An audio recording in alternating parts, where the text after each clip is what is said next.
Hey, everybody, it's Rebecca Johnson of Supergirl Radio. We're going to get started here officially in a little bit, but I thought I would hop on and get the stream started so that everybody will know we are going live and wired tonight. So just hop in when you can.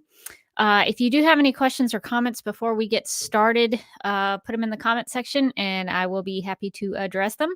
We are going to be talking about the season 6, the final season of Supergirl as a whole. We're going to kind of look back and revisit season 6. So if you have any thoughts about what worked for you, what you thought it did well, what it didn't do well, in your opinion, feel free to share your thoughts.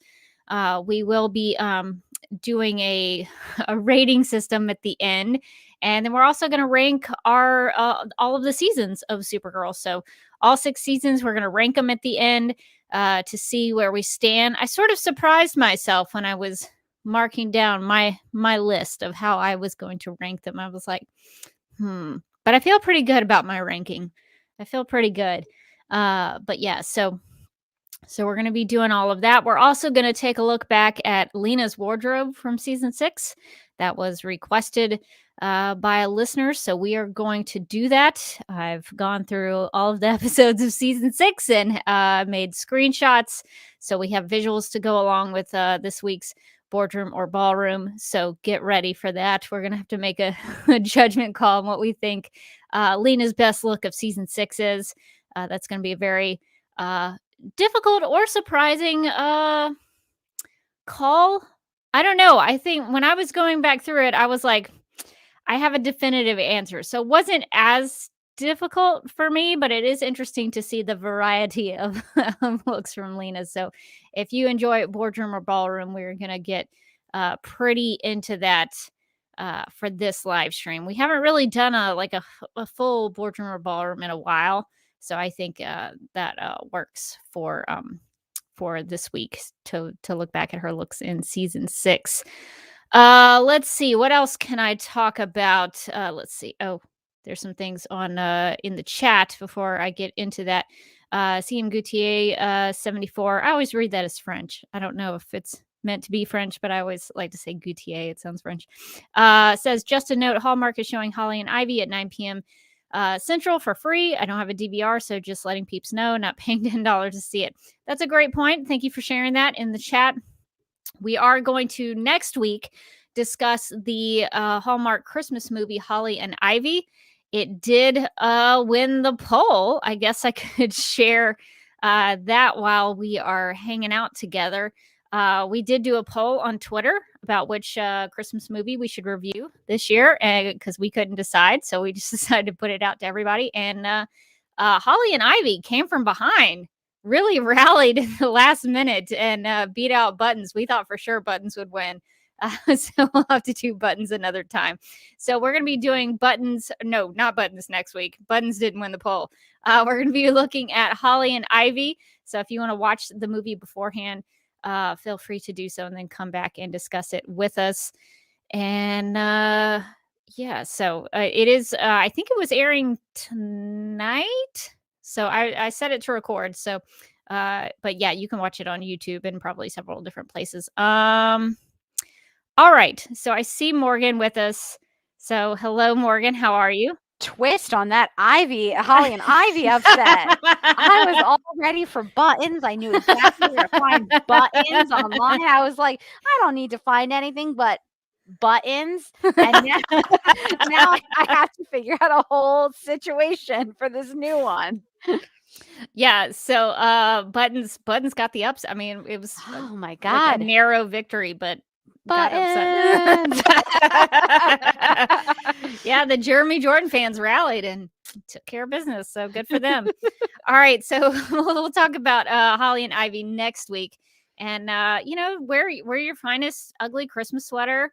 You know, get some hot cocoa or some hot apple cider, and just, you know, join us by the Christmas tree or wherever you're hanging out these days. So we'll be doing that next week, which will be our last episode of 2021. But not the last episode of Supergirl Radio. I always have to make sure that we mention still here. that part because that can be confusing to people. This week is the penultimate episode of 2021. 2021. And then next week will be the last episode. Could you imagine if the podcast really was ending and our finale was Holly and Ivy? People would be like, that's a weird choice. They went out on top? Yeah, so we'll be talking about that next week, and then we'll discuss what's happening in 2021 as soon as we've decided that. So we'll let everyone know. All right, well, I suppose we should officially get started, and then we'll get into discussing season 6.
Hi, I'm Elizabeth Noyce, and you're listening to Supergirl Radio.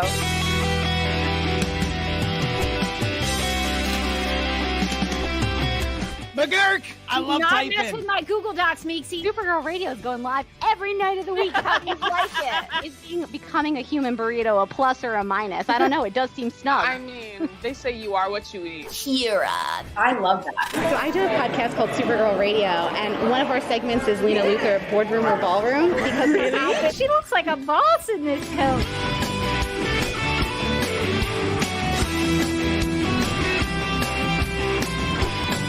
Nasty Luthor like a different Luthor? It's not just Lena being mean? No.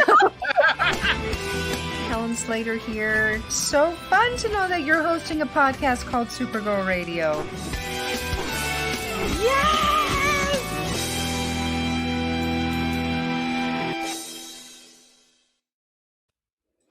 Welcome to Supergirl Radio, your source for all things related to the CW Supergirl TV series and the character of Kara Zor-El. My name is Rebecca Johnson.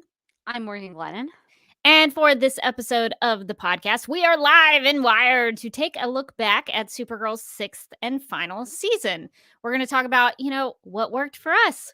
What are our answers to that question? What didn't work for us? And what are some of our highlights? So we're going to talk about some of those questions, and we're maybe going to rank all of the seasons of Supergirl.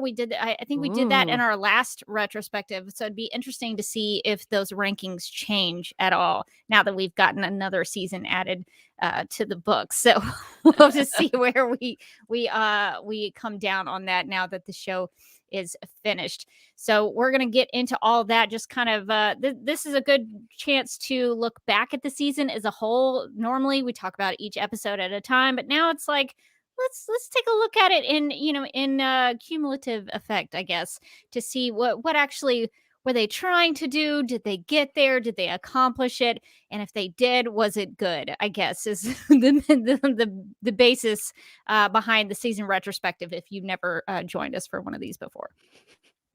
All right, so I guess we will go and revisit season 6 because we don't have any news now. And Morgan, I'm going to drop in some new little graphics that I created. I don't know if they're going to work. I don't know if we're going to like them. All right. Let's do it. I'm trying to jazz it up now that we've finished with the show. But I guess, and these are just bumpers. It's nothing like real fancy or anything. But we are gonna get into our main discussion, which is gonna be about looking back at season 6.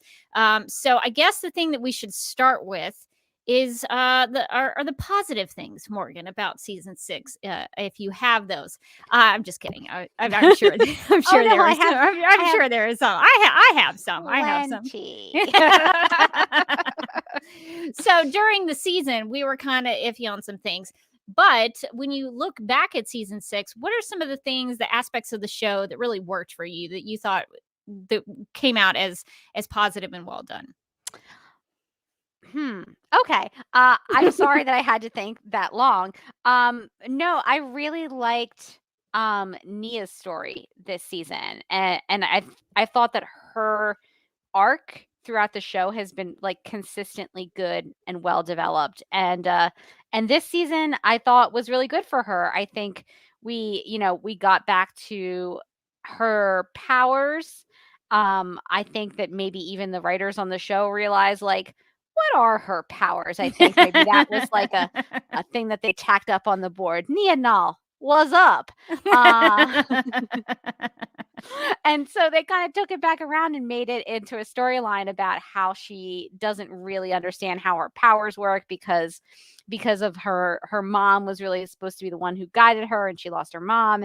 And so she got to sort of struggle with that all season, this idea that she wishes she knew more about her powers. She wishes she had that time with her mom. And she got it at one point. And she got it. Her mom was mostly nice and a little mean. The mom way. Her mom was like, I'm not mad, I'm disappointed. Just cutting. But she got to reunite with her sister and kind of put up boundaries with her sister and be like, it's not okay for you to treat me this way. And also, who's the one with the powers? It's this one. It's this gal. Get in line, which I appreciated. It was really fun to see her and Brainy go back in time with young Supergirl. So I thought that the Nia stuff was pretty consistently good through the season. Yeah, Nia had a full arc, I think, starting pretty early on, and it carried out through the entire season, and it seemed to be pretty well thought out, I think. And it took up a lot of episodes. It wasn't just something where they did a couple episodes here and there. It was across the entire season. So I think it was pretty well formed for her character. So I would agree that the Nia stuff, I think, was really well done. Yeah, it was arced out in a way that made sense to me as like a character arc. You'll notice I'm saying like it was a character arc, not just like, oh, that's right, this is the main character at some point in the season. Where it felt really consistent. Good for her. Poor Kara did not get the same.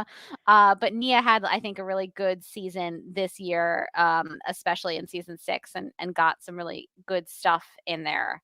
Other things that I really liked in season 6. I really liked that we prommed and then we prommed again. We did. We prommed a lot. My favorite type of prom. I like that we got back to Midvale. I thought that was so nice to get back to one of most people's favorite episodes is the first Midvale. And so to be able to go back and do it again, I think was really great, especially because they got, all the actors back. And Midvale, the first episode was ages ago. So in TV land, it's not always easy to be able to get back actors who you had for one single episode like 3 years ago. Especially when they were so young, like they're supposed to be high schoolers, and that can be difficult if you wait a long time and they age up. Yeah. Seriously, I mean, it's the waltz of it all, right? Yes. That's a lost reference if people don't know. Walt, you have to scream his name. Walt! He took my boy. This is also a lost podcast, but could we turn into a lawsuit. Should we? The world's our oyster now, Rebecca. There's no rules. But yeah, no, I thought it was really, really great, the Midvale episodes. And though I don't feel like I need the origin story of Cat Grant? No. No, it wasn't just the origin of Cat Grant. It was the origin of her name. Of Cat Grant's name. Yeah. No, she could have just been fabulous, fully formed, and I wasn't gonna question it. I was gonna be like, how did she ever figure out the name Cat? Like, that's not a question I ever had. These origins always go back and like, here's the answer to this, and like, no one was asking. But it was cool to get to see a young Cat Grant. I thought all the actors did a great job. The actress who played young Cat Grant was great, and I thought really nailed Calista Flockhart's kind of like Cat Grant delivery. It was just really fun to be back in Midvale and kind of see Kara's post-crisis young adulthood and how that changed. Yeah, because Kenny was alive. Kenny was alive. He made it. Kenny was alive. Good for him too. So those I think were like the highlight episodes that I would, when I think back on season 6, and I think like, what episodes did I really like in season 6? It's going to be like those ones. Anything with Jason Behr keeping it so tight. And then he really did. I'm not gonna lie. Looking great, man. He's looking great. He looks exactly like he did like 20 years ago in Roswell. I don't know what witchcraft he's using, but I guess Lena does. And then I think I'll think of the magical witch episode with the giant cat. I'm gonna be honest. That was also a highlight for me, because it's like, if Supergirl's gonna just go in a direction where things are crazy, I want them to go all the way. Like, don't just half it. Go whole hog into craziness. And that's what that episode was like. There's going to be a kryptonite dragon. There's going to be a giant cat. Supergirl's heat vision's going to be a laser. Giant cat. It's Yeah. all we need to say. Lot of giant cats and kryptonite dragons. Because I think that was also the episode where like we had Katie McGraw in the wig, right? Where it was like her playing her mother, and they were just charmed out in the woods. It was suddenly a music video, and it was Lilith Fair 1995, and like everything about that episode was precious and perfect to me, and I will hear nothing against it. That was one of the greats, I think. The lizard in the museum, one of the greats. Yeah, it was not the specific episode, just the lizard in the museum. Wait, what was it? Was an iguana? I think iguana. That's right. Yes. The iguana in the museum, a true king. If you say lizard, sometimes people are going to think it was a small animal. No, it was quite large. It was quite large that some woman was just carrying around. Didn't make sense where it was. It's okay. I was okay with it. That was fine. See, I can go with the flow, Supergirl. And then I think Esme, was one of my highlights. I like how they built that storyline up. It made a lot of sense for Kelly. It made a lot of sense for Alex. And I like that Alex finally got to have a kid. Like, she forgot that was something that she was really into for a while, and I was wondering if they were gonna remember at the end and bring it back around. And I like that they did. Now, did it happen in a way that was like, I don't know, ethical? Maybe not. But but this is Supergirl, and once again, we're not questioning iguanas. We're not questioning the witchiness out in the woods in Ireland/Canada. Letting a lot of things go. And so I liked Esme was such a great character, and that little actress was so good and so cute. And I think it really did add stakes to the finale when she got kidnapped, because I was like, don't you hurt Esme. Like, she is the one good thing that's happened to us this season. And I will not let you take her from me. Jason Behr's already gone. I have so you little. gotta have something to hold on. How dare you? I have so little. Jason Behr, I think it goes without saying. Listen, did he get like a full storyline where like he got to connect with his daughter in an emotional way? No. But did he look good while he was on the show? And the answer to that is yes. Yes, he did look good. He was keeping it tight. He was looking right.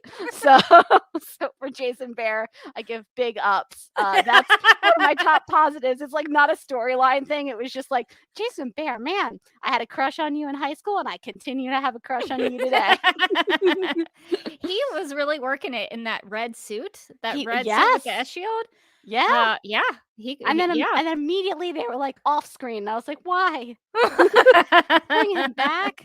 I would love to say Nixley was a positive, but Nixley was unfortunately more of a mixed bag due to the Lex Luthor of it all at the end of the season. But for a while, Nixley was a great villain. She had like an interesting backstory. She was kind of misunderstood, but she was deliciously evil. You could tell the progression of her evil by the progression of her eyeshadow. A classic villain tell. So I liked that. Oh, geez. I wish there were more Kara things I was mentioning in this list. I really do. So do you want to save the Kara stuff for what didn't work? Yeah, I mean, there has to be some Kara stuff that did work, and I'm trying to talk until I come up with something. Well, I guess one of the things I would say about Kara for what I thought worked was the ending for Kara to be editor-in-chief of Catco. I think it worked if you don't think about it too hard in terms of Kara not showing up for work and then also Kara quitting her job just recently before that and then going back and having the top spot at the company. If you don't think about all that really, really hard, I think they works. had her quit, right? Like they had her quit right before the finale. And then one would think that before they started the season, and I could be wrong, like they would arc out, like here's where Kara starts, here's sort of her journey just in a very vague way, and here's the end point. Like, here's what we're going to do with Kara, where she ends up. And if you know that her end point is editor of Catco, why would you have her quit the job like 2 episodes before? Like, why wouldn't the whole season be? I mean, I would have her work really hard to earn it. Yeah. Or just medium hard, just showing up. but that's just me. But I thought a lot of my positives are like, I like the idea of this. Yes. I guess that's not really answering like what worked because maybe I like the idea, but maybe I don't think it worked. But I have a lot of those on my list. Like, I like the idea of Supergirl being stuck in the Phantom Zone. I think it's a nice. Me too. I think it's a nice nod to Helen Slater's version of Supergirl and Laura Vandervoort on Smallville. I really like that they kind of gave Melissa that chance to be in the Phantom Zone in a real way instead of just like in the pod, but like actually get to experience what the Phantom Zone is. And we got to see the Phantom Zone. And of course, Supergirl's been in the Phantom Zone in the comics. So I like the idea of her being stuck in there. So I guess I don't know what do you think is fair, Morgan? If I guess to follow our rules about these questions, like it's tough, right? If I like the idea, but I don't think they did it very well, should I put it in the what didn't work? I think maybe it goes in both columns. So like maybe we're like, yes, we liked this idea, but the execution of it. Okay. Because like I really liked Kelly finally getting to be Guardian, and I thought her intro episode where she kind of took on the shields and stuff, the one that she wrote, I liked that episode, but they introduced that concept so close to the end that there was like, just by proxy of like where it was in the season, there was almost nothing that they could really do with it. Like if they had introduced that idea, I don't know, maybe, and I'm just spitballing, when Supergirl was in the Phantom Zone and there were no heroes in National City, just maybe, we would have gotten like a whole season of getting like maybe some ground level stories filtered in through Kelly Olsen as Guardian. Wouldn't that have been great? But by the time they introduced it, we knew they were like literally introducing it so she would have like one episode before the finale. And that's kind of what it felt like. Yeah, the Kelly being Guardian is another one of those. I have a lot of these in this list where I like the idea of it. I think Kelly as Guardian makes a lot of sense. I like that there are multiple Guardians in the universe, because in the comics there are multiple Guardians, so that works, and they can both be Guardian, and they can have their distinct looks, and they can be unique in how they do the superhero job. I like that Kelly's Guardian had comic book ties and sort of little nods to the history of Guardian. And I think The costume Kelly, is great. the costume was just, that's what I wanted James's Guardian look to look like. So I'm glad they finally nailed it for Kelly.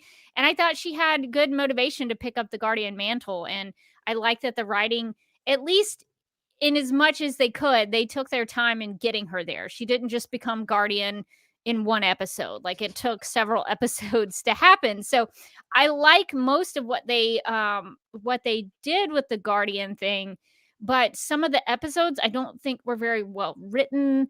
And so I had troubles with some of that, and I thought some of them were honestly a little preachy, a little topical. I had a lot of topical things in it, and that's just, I'm kind of over it. So some of those things didn't work for me in that regard. But I think as an idea, as what they wanted to accomplish with that, or at least what they attempted to give us through it, that I thought worked. Yeah, exactly. It's one of those things where like the idea was good and like some of the beats were good, but the execution was just not like, it wasn't good. It wasn't great across the line. Like, I wish they had done the Guardian thing better because it was such a cool concept. I thought that Ozzy Tesfaye did like a really good job with it when she was like getting to do that Guardian stuff. And it made Kelly a more interesting character because I think Kelly got introduced. And then for a long time, it felt like the show wasn't really sure what to do with Kelly. She was just logging those IT tickets. She was a Kelly of a million jobs, a Kelly of all trades, if you will. A Renaissance Kelly. A real Renaissance Kelly, our Kelly Guardian was. And and finally it felt like, okay, like now like the social work and the Guardian like made sense for her character. It was like really logical progression of the character. And I just wish it had happened earlier in the show's run. I think it would have been more impactful. It would have made more sense. And by the time that it was like the Lena Witch thing, which we'll get to later, but it was like, how are you going to introduce that like one of your major characters is like this like comic book thing, like 5 episodes before the end? Like suddenly Lena's a witch and Kelly's Guardian and no one's normal. Yeah, it's kind of tough to buy into as a viewer. Let's see. I think you talked about some of the things I was going to bring up. I also thought that the Midvale episodes pretty much worked for me. I liked getting to spend time with the young Danvers sisters and young Cat Grant. I wasn't crazy about the time travel and the Brainy and Nia aspects of those. I would probably put that under what didn't work because it didn't make any sense that they would need to time travel back to her high school years when they could just time travel back to right before the like splits her in the Phantom Zone. It's best not to think about So it. that didn't really work for me. But I will say I agree with you about Nia's reconciliation with Maeve. I thought that worked really well. Let's see. Esme, I would agree, also worked for me. And Esme, I think, I don't know. We'll have to save this. Maybe we'll do a Supergirl Radio Awards where we award our MVP of the season. So we'll save that kind of talk for it. But I think Esme is a contender for sure. Because Esme really, anytime she was on screen, it was great. So I'm glad that they did pay that part of Alex's character off. I did think Nixley worked for the most part. I really enjoyed the episode in the ending scene where she took down the Ormfeld building. I was like, yeah, that's a villain. That's what I'm talking about. And so I think all season. I think that was the most I was excited about Nixley, because I was like, oh yeah, she's willing to take buildings down and destroy something Supergirl is really excited about. And so I was very excited about. She's just evil for evil's sake. Like, it's fun. That was exciting. So I think for the most part, I think Nixley worked. We'll talk about some of the things about her storyline that maybe didn't work. But I think for the most part, Nixley worked. I also thought something that worked for me that I thought was a good connection point between two characters who really hadn't spent a lot of time together was the connection point between Lena and Nia over their mothers. Yeah. I thought that actually worked really well because it made sense for both of their characters, and especially what their characters were going through. It was almost like, they were caring about the characters in the writing, and actually made the connection that the two of those characters had kind of the same issue and the same problem, and they were able to kind of get through those issues together. And I thought that worked really well. Yeah, that was great. I always like it when Lena has so many scenes with Kara, and I think that they're great. And I thought that this season she had like a lot of really good Kara scenes, where they would like talk about what's going on in the episode, or they talk about like how Kara's feeling. But sometimes she's felt a little siloed over into like a little Kara section over here. And I like that this season she got to have a lot of scenes with Nia. She got to have scenes with Brainy where she was like, "Listen, who among us hasn't briefly gone evil?" You can't beat yourself up about it, Brainy. No, like let it go. But I like that she got to connect with some of the other characters on different wavelengths about things that were similar in their storylines. And I think it's always nice to see the connections between the supporting cast that aren't just like, Kelly with Alex, or Lena and Kara. Like you get to see some of the other character, Nia and Brainy, like you get to see them all interacting in other ways and being friends with each other. Yeah, I thought that was a good choice because it sort of mixed it up a little bit. And I think maybe I didn't write this down on my list, but since you sort of mentioned like the idea that like they're mixing things up, I think one of the things that did work, even though I thought the episode sort of fell apart by the end of it, was that Fear Not episode where Oh yeah. they tried something different in terms of the formula of the episode. That was the episode where they had to face the fear visions, and it kind of jumped around in time. And so I thought that was at least a departure of the formulaic episode writing standard that they had kind of used throughout most of the show's run. So I was glad to see that the show in some ways was taking some chances on things, trying to take a few big swings here and there with the writing or some of the camera operation that they were doing. They were trying new things with different cameras. And so I appreciated that in the final season, even if I don't think the episodes were written all that well, or maybe I didn't think the storytelling was all that great, I at least appreciate that they were trying new things and not just kind of doing, the same cookie cutter thing that they were always doing. Yeah, I think Fear Not was a good example of like the show deciding to like take a swing on like a really different formatted kind of episode. And I really like that. I mean, did 100% of it work? No, but I think it really got into the characters' like fears and kind of like dug into the characters in ways that I feel like we've been kind of like, hey, like wouldn't it be great to know more about X or like Y, or how these characters are feeling, how Alex is feeling, how Lena's feeling. And I think that they used the idea of like the fear to really actually have a good character story. And unfortunately, I feel like in season 6, the opposite was sort of true, where instead of like the story surfacing the characters, it was like the characters just had to follow the dots that the story, like, oh, the plot MacGuffin tells you to go that way, I guess you gotta go. And it's like, the plot should really be like helping the characters. And I felt like in that episode, it was like more of a character study with the plot helping that. Yeah. So I like that they were like willing to try out stuff like that. Yeah, I think the show did a lot better when it attempted to do that kind of thing. Unfortunately, though, I don't think it did it enough. But when it did, I think it tried to land on some beats that could work. Are there is there anything else in your list of what you think the season did successfully? What worked for you in season 6? Or are we ready to move on to what didn't work? I feel like there's got to be more, right? Like, I'm just like going through it character by character. Like, I mean, Lena, she was great. I liked her hair a lot. Her outfits were fun. I like that she finally got to be part of the Super Friends. She was real psyched about that. Brought like a real nervous extra energy to it that I like. I brought some binders, guys. Just casually, just a game night. Like you wanna talk strategy, and like no one does, Lena.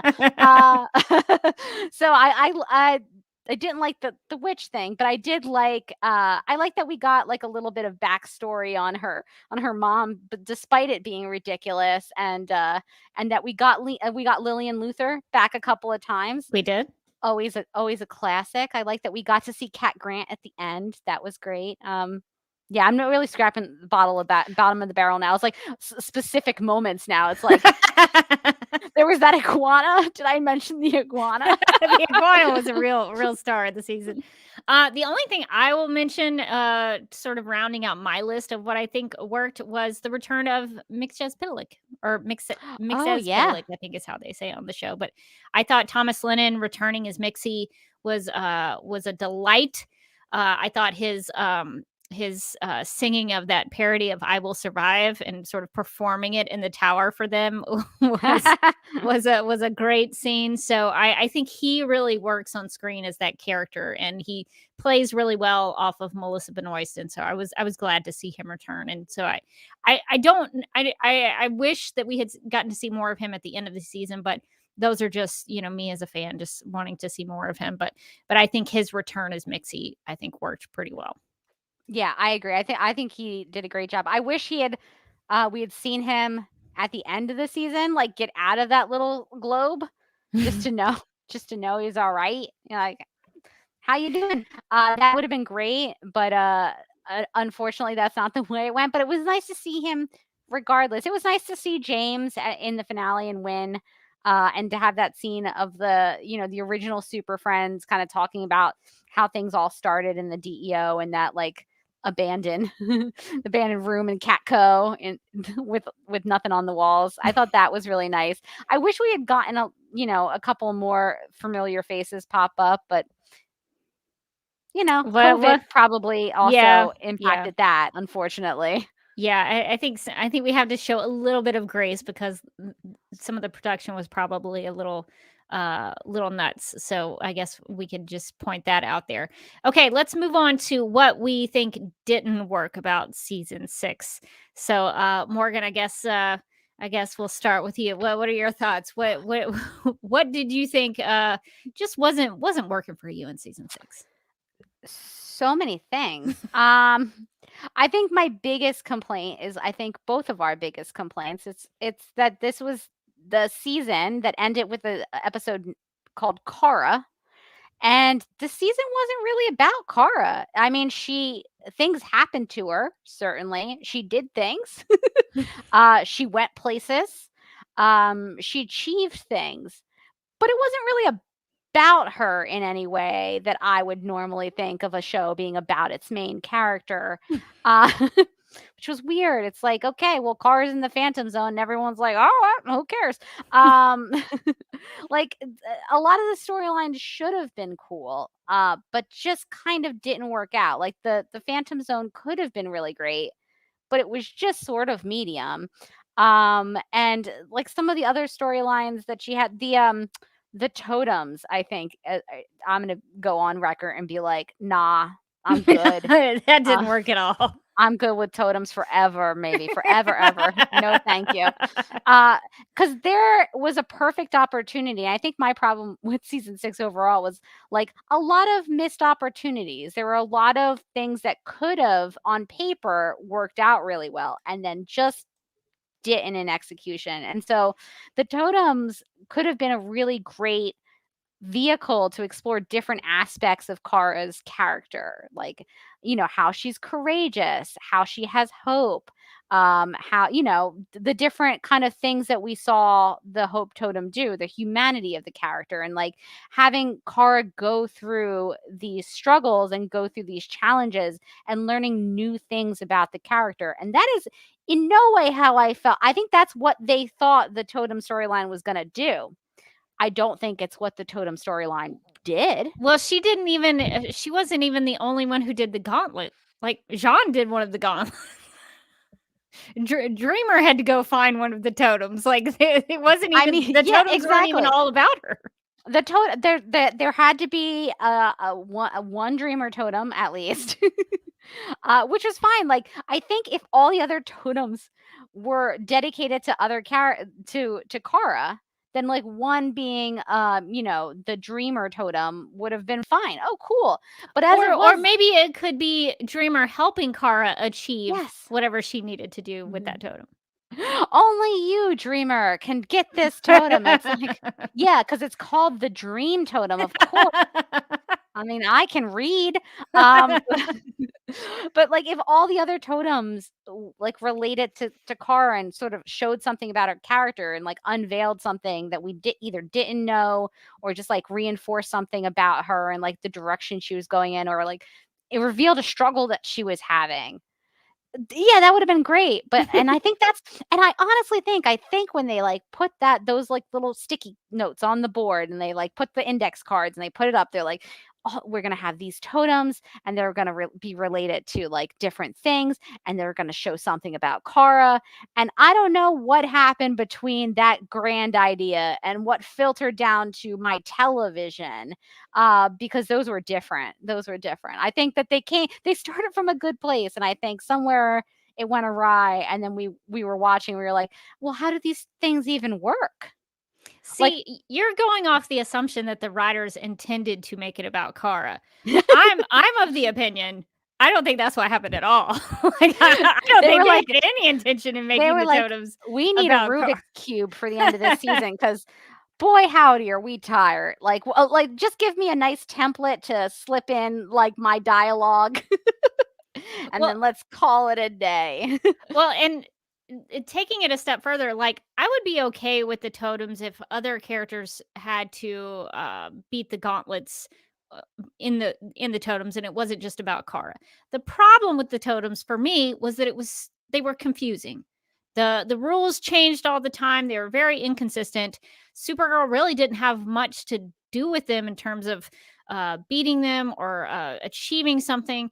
And so it was not about Kara, and it was also just so hard to understand.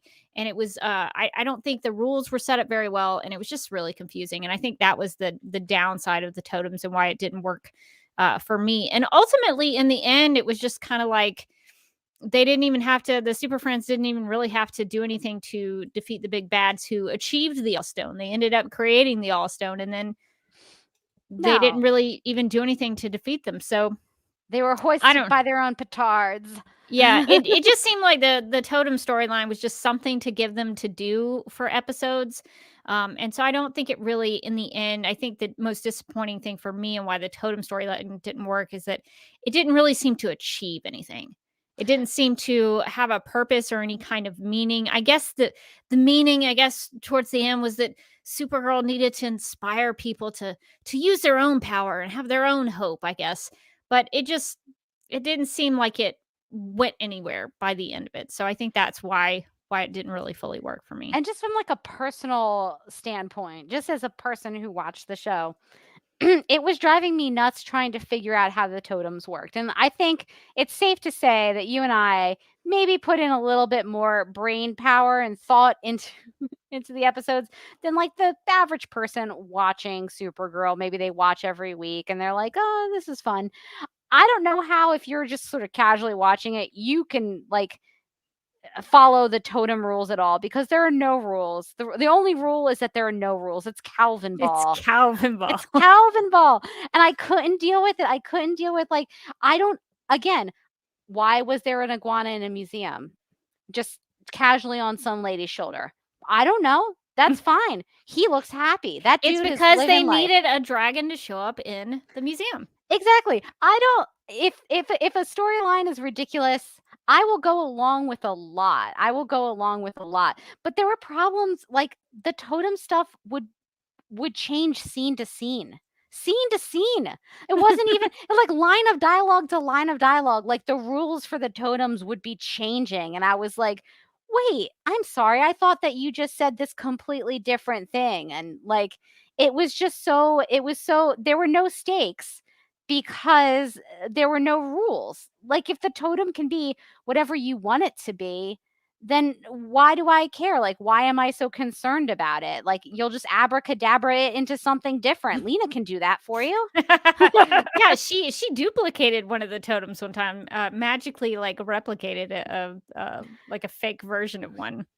We podcast about this every week. And if you asked me, if you sat me down, you said, Morgan, this is a weird conversation. I need you to tell me everything about the totem storyline on Supergirl. You know, the show that you spend hours a week talking about. I would just say, I'm sorry, and walk out. Like, I wouldn't even attempt it. I couldn't even attempt it for you. And that, I think, is that is a troubling, like, if we can't even follow it, maybe it's unfollowable. I was about to ask you to recount the totem storyline for us, but I'm just walking right out of here. Morgan has left the live stream. But it's crazy. Like, if you're gonna have so much of the back end of the season revolve around these magical doodads, like, you make the rules.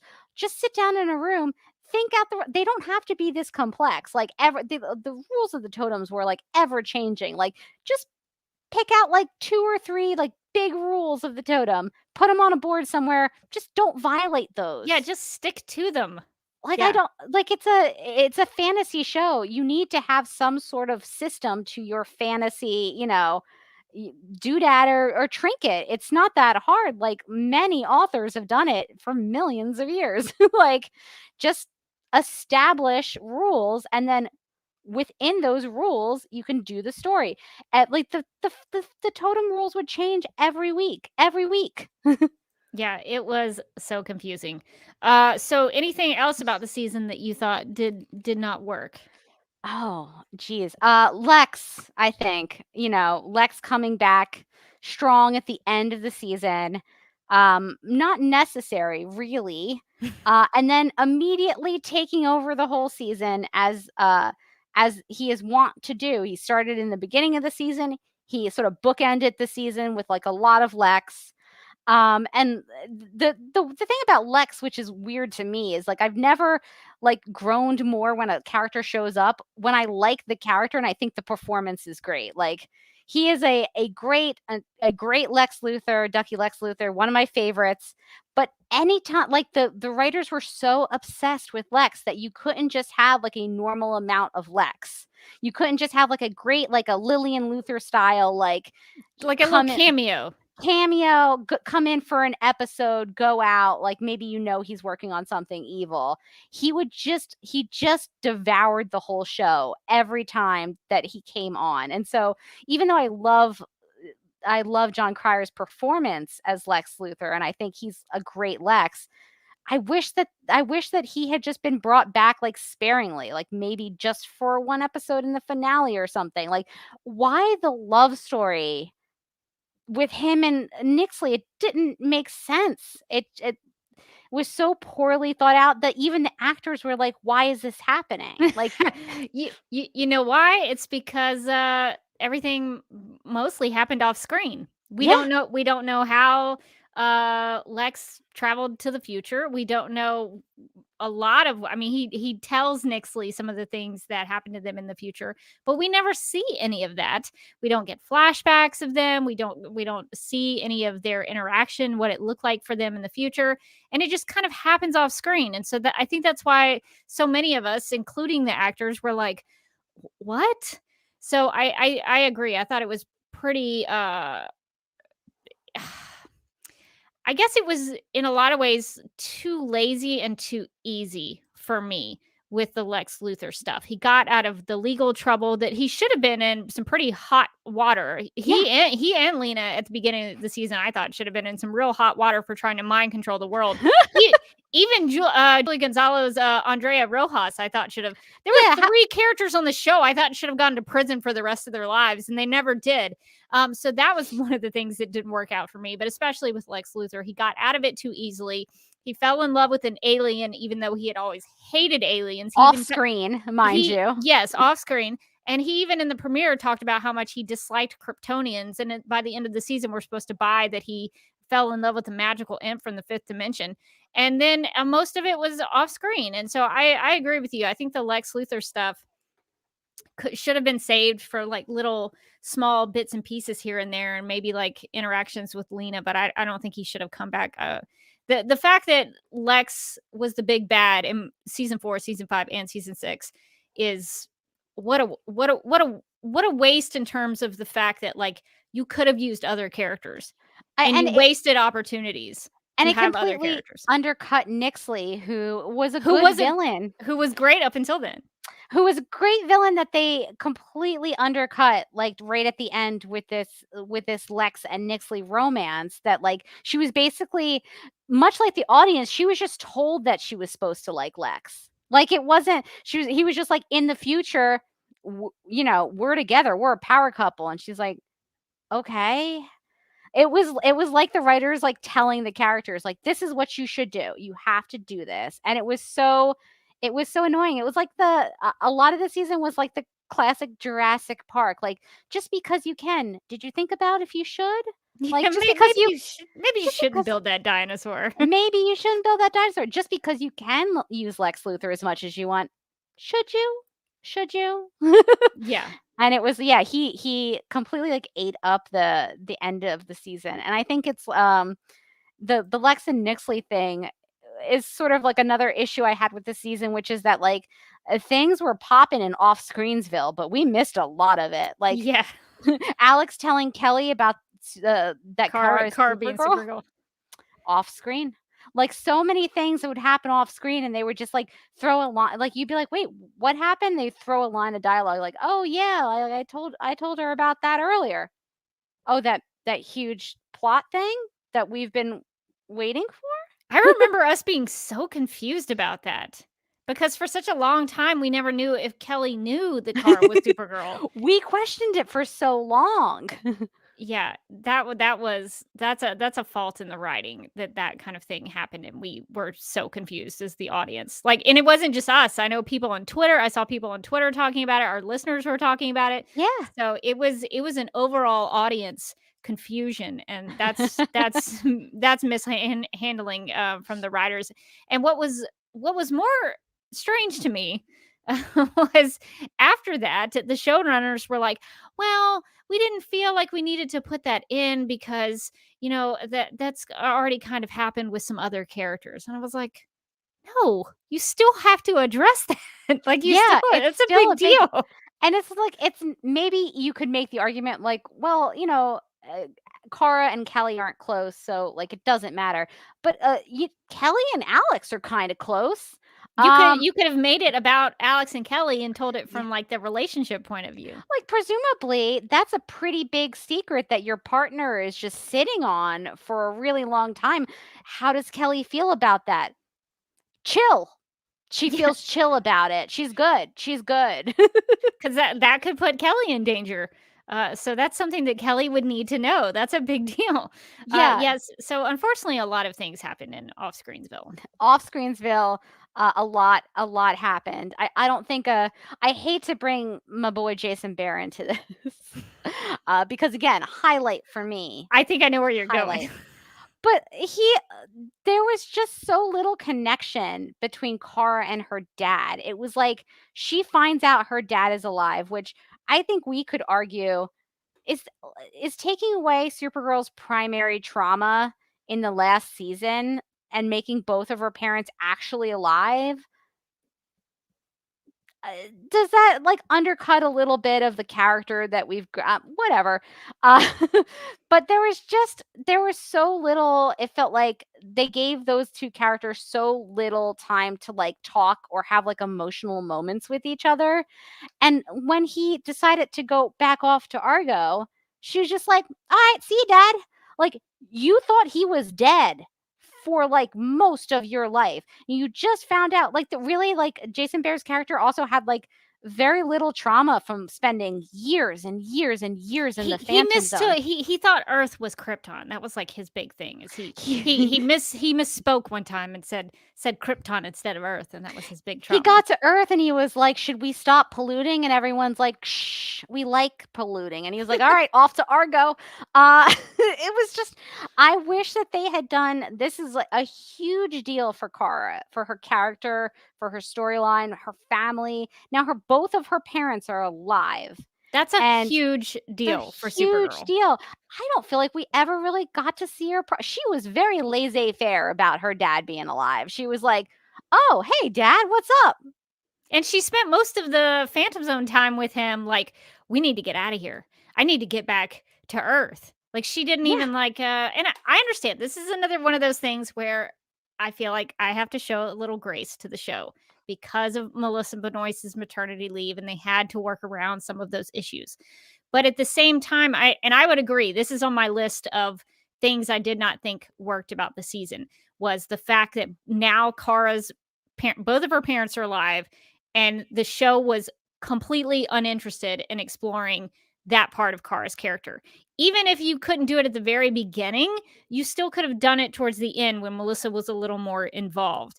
And Yes. I think it's really unfortunate, in my personal opinion, that they had Zor-El show back up, and they spent the entire season. And I mostly liked the episode "Welcome Back, Kara" when they explore Yeah. Kara's trauma at the end, with Alex and Kara in that scene at the very end where Melissa has such a good performance where she's talking about the things that that she's kind of scared of from her fallout from the Phantom Zone. But they spend most of that episode about climate change. Like, it's not even really about Kara, her fallout from the Phantom Zone, her joy about her parents being alive and the possibility that they could be all reunited as a family. That's not even something that's really brought up. The whole episode is, how do we save the oceans? And I'm going to tie this Garbage into monster. Okay, Kellogg's garbage monster was good. I will say that did work for me. And I like that I called that he was misunderstood just from the promo. he's misunderstood. I was like, I think we're judging the garbage monster too harshly, guys. Let's all calm down on our judgments. That's true. That's true. But I will say one of the things that was also on my list of things I did not think worked was the theme. The theme of power, the idea that you have to have an overall theme for the storytelling. I know we talk about it all the time on Supergirl Radio about how that's not a great way to write episodic television. It's really not. But I think the idea of how they wanted to write the season around this idea of power, and I think you've mentioned this before, Morgan, where like if you have that as your starting point for what you're going to write, you can't really deviate from that. So when you stick yourself in a box, I'm writing a story about power. Then if you want to go and explore Kara's reuniting with her parents on Argo City, well, you have to stay on that road. You can't really deviate and get on another road. You have to stay there. And so I think the idea of their need to write around a theme prevented them from exploring other options, because I mean, I could see in Rebecca's version of the Supergirl TV series a second half where Kara goes with her father to Argo City and reunites with Allura, and they explore some of that, and kind of, maybe the fallout of her Phantom Zone experience gets explored there in Argo City, and she kind of heals from that and whatever. I could see that being something that could have happened in the season, and it would have been about Kara, and it would have been about her character journey, but that was not the priority for them. The priority was the exploration of power. And even so, I did not think that worked. Because they could not decide what they thought power was about. It seemed like they thought, by the end of it, in my opinion, it made it seem like the writing considered power to be bad. Like, Supergirl can't use all of her power because that's what villains do. So she had to find a way to just give a hope speech and not use her power. Supergirl's one of the most powerful beings on the earth, and she was not allowed to use her power at the end. And so it's strange to me that they explored this idea of power, but it seemed like power was always bad. And I just thought that was strange on a TV show with superheroes. We didn't get to see her use her powers for good. Like, Supergirl had season 6 was let's just be honest, like a bad season for Supergirl, just like on a personal superheroing level, where it just felt like every time she went to do something, superhero or like fight the villains. Like I can barely remember her winning any time at all in the whole season. And you could argue she didn't even win in the finale. They beat themselves. Yeah. The best Kara moment for me, and I think for me in terms of like Kara being super heroic or heroic, was not even Melissa Benoist. It was Isabella Vidovich when she's on the on Maxim's ship and she says, "You want a Kryptonian? You got one." And she, has this really awesome like Supergirl moment there, and it wasn't even her in a cape. It was just her being Kara and owning her power there. So I really do think it's unfortunate that Supergirl really didn't have, like, if you think on past seasons of Supergirl, you think of Supergirl, carrying Fort Ross, or Supergirl pushing back the ship to, when Alex, in Exodus, when Alex is on the other side of the window and they're touching hands, and she's really using all of her strength to do that. And so there are moments in the show where it really showcases how strong Supergirl can be. And I think it's actually kind of unfortunate, and sort of defeats the purpose of what the show originally was about showcasing the power of a female superhero. And by the end of the show, she's like, I'm just not going to use any kind of power. I'm just going to like talk to you and say some things. Tell you something. Like, just it was a whole season of Supergirl just getting bodied by like everyone. It was really hard to watch. Honestly, I was like, can Supergirl win one fight? Like, that's not too much to ask. One fight.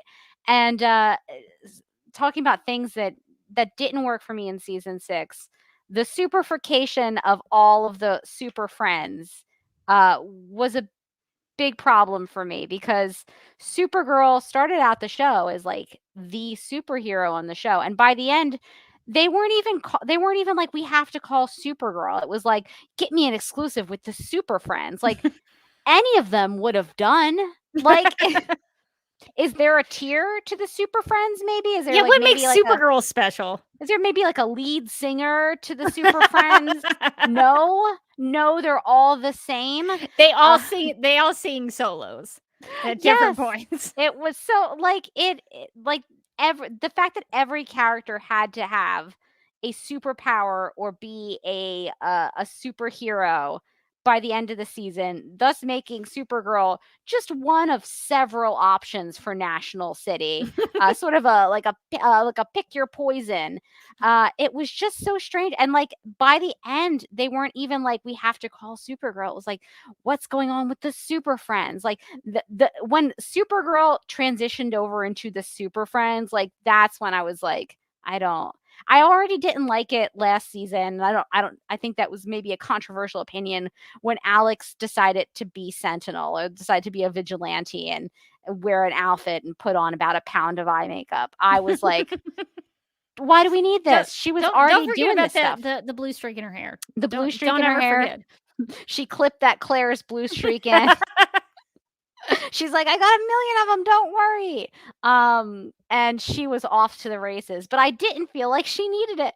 She was doing just fine as Alex Danvers. And the same thing with Lena Luthor, where like suddenly Lena needs to be a witch. She was at that point in the season, she was the only normal human character, but they couldn't even let there be one.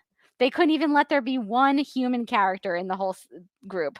And the reason that didn't work for me, because I like you, I'm willing to go with whatever. You want to make Lena a witch? Exactly. Great. Make her a witch. I don't care. She has ESP powers in the comics. I'm willing to go with it. But the problem with it is, by the end of the season, because what I thought was going to happen was Lena, who had magic, was going to go up against Nixley, who had magic. And then that didn't happen. And Lena's magic had no purpose for anything. Yeah, so it was like you made this human character who actually could be beneficial to the team just based on her science and her knowledge and her skills, but then you made her a witch, and then it didn't even really matter in the end. They made her a witch to no purpose. I feel like it was like a week or two after the finale, somebody, like, I saw a tweet that was just like, wait a minute, Lena's magic came into play like at no point during that fight with Nixley. And why did she become a witch? And I went, oh my God, because I figured that I can deal with the Lena being a witch thing, even though it's ridiculous. Because clearly, like, they're doing a whole thing with magic, and magic is a sore spot for Supergirl, because it is for Kryptonians. And so they need a witch because Lena's going to come in clutch at the end. Lena's going to come in clutch. She's going to help save the day, help turn the tide. And she does none of those things. She's just sort of on the sidelines of the battle going like, hey, it's me, Lena. Like, I why would you introduce? It's like you're introducing Chekhov's gun, but then somebody loses it about halfway through, and you never see it again. The gun is just gone. We can't find the gun. I thought for sure, the reason that they were doing Lena being a witch, besides the fact that they were just like, let's do weird stuff, it's the end, was that it was gonna tie in the villain who was magic. Like, I don't know, that just made logical sense to me. And then she does a lot of spells. Her magic is useful in certain episodes, but in the final episode, like when it comes down to it, no, not really. Yeah, and they even if they didn't want to save it to the end and the big battle or whatever, like there's still some things you could have done with magic with Lena that, and maybe this is just me like putting this on the show, but the idea that to me that would have been really interesting with Lena having magic was the idea that in season 5, Kara and Lena had this big falling out, and now they're starting to kind of be friends again. And then Lena develops these magical abilities. Well, what does that do to Kara as Supergirl, as a Kryptonian? If Kryptonians have trouble with magic, which they didn't really, I don't know that they expressly like verbalize that, but in the history of the character, Kryptonians have trouble with magic, and that could have been something that could have been really interesting to explore in terms of their friendship, where they're on the mend, but now they have this thing between them that could be harmful, and they would have to kind of get around that and figure out how to, navigate that situation. But that wasn't even explored either. So, yeah, I think I appreciate that they gave Lena a story and that they tied it back into her mother that they sort of set up in season 4 and 5. But I don't think it worked at all. No, I mean, it's so ridiculous that I remember, like, Mike was a couple episodes behind. He was like, oh, should I catch up with Supergirl? What's going on in Supergirl? And I was like, Lena's a witch now. And like that, but that's what it felt like, right? Like, you were watching the show. It didn't feel any different than that. Lena's a witch now. Guess what? Lena's a witch. And it was, if it had served a purpose, at least I could be like, well, okay, Lena's a witch. And that's a weird sentence to say. But it was to some end. And I think to your point, like, they kept saying, like, well, Nixley is the worst villain we've ever faced. And I was just like Leviathan was the just greatest like the word, threat of we got to I'm quitting my job. I'm going full time at this Nixley thing because she's the worst villain we've ever faced. And I was like, worse than Rain? Okay. If you say so. But I feel like if they had hammered harder, that like Nixley certainly could have been the worst villain they had ever faced, because Kryptonians they have a weak spot for magic. And so that's where I thought they were going to go. But to your point, they never really hammered that home. It was like, Nixley is the worst villain we've ever faced because it's the final season and she must be. And she's got all of these Rubik's cubes to put together. And and if she doesn't find that small soap dish, she will she will rule the world. And you're like, I'm okay.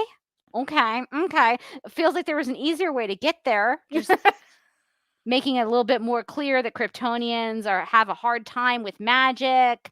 You got this new magic person. Lena's like, hi, yeah, me over here. I'm the new magic person. They're like, shh, no, back off to the forest for you, friend. Listen to some more Stevie Nicks. We're not ready for you yet. She's like, okay, I'm just going to put on a high lace collar and talk to my sisters in the woods. And they're like, cool, go do that. It was just like so strange. It's like they had the perfect setup for her to like legitimately even feel like a bigger threat than other characters. And I felt like they fumbled the ball on that one. Yeah, it's strange to me that they would, in the final season of the show, pick an imp to be the big bad, because by season 6, I think we started to, or at least maybe I shouldn't speak for all of us, but I don't think the budget was as high in season Mm-mm. 6. And No. so when you don't have a lot of money to put towards things, you can't do a lot with effects. And so that's why they had to have Nixley cuffed for most of the season, so that she couldn't do a lot of magic. And when I think about that, I'm like, well, why did you even make that character?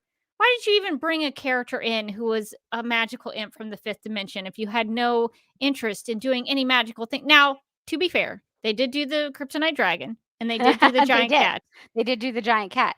but that was sparingly. I feel like they could have also set up, because everything's a choice, right? They could have set up that her powers were like more limited, like zaps or something. She could have Yeah. zip zap zopped all over the place, and that could have been why she was so powerful. And I can't imagine that, like, they're pretty good about Alex's laser gun, so I feel like they could have done that maybe more easily. They could have found like low budget ways to have Nixley using her powers in a way that was like maybe scary for Supergirl, like being able to, like, you know, keep Supergirl in one place, or like immobilize Supergirl. And like they did that somewhat, but then, as you mentioned, yeah, they were like, well, oh, these effects are too expensive.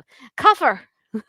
Yeah, it was kind of disappointing, because they did do some of the impish things, and it could have been really fun. And they are, the 5th dimensional imps are pretty powerful. So they could have been a real threat, but it just, in the end, it didn't seem like Nixley was that bad after all. Just looking in the chat, let's get to some chat comments. Emma says it would have been cool to have this be a nice full circle to the whole kryptonite thing. Last time Kara overreacted for some reason, and this time there was trust. So yeah, if you wanted to, explore more of the Kara and Lena dynamic, they kind of did a little bit where Kara did trust Lena to do some things, especially by using Myriad early on in the season. I think that was kind of explored a little bit, but I don't think they showed them being friends towards the end, but I don't know that we got like a real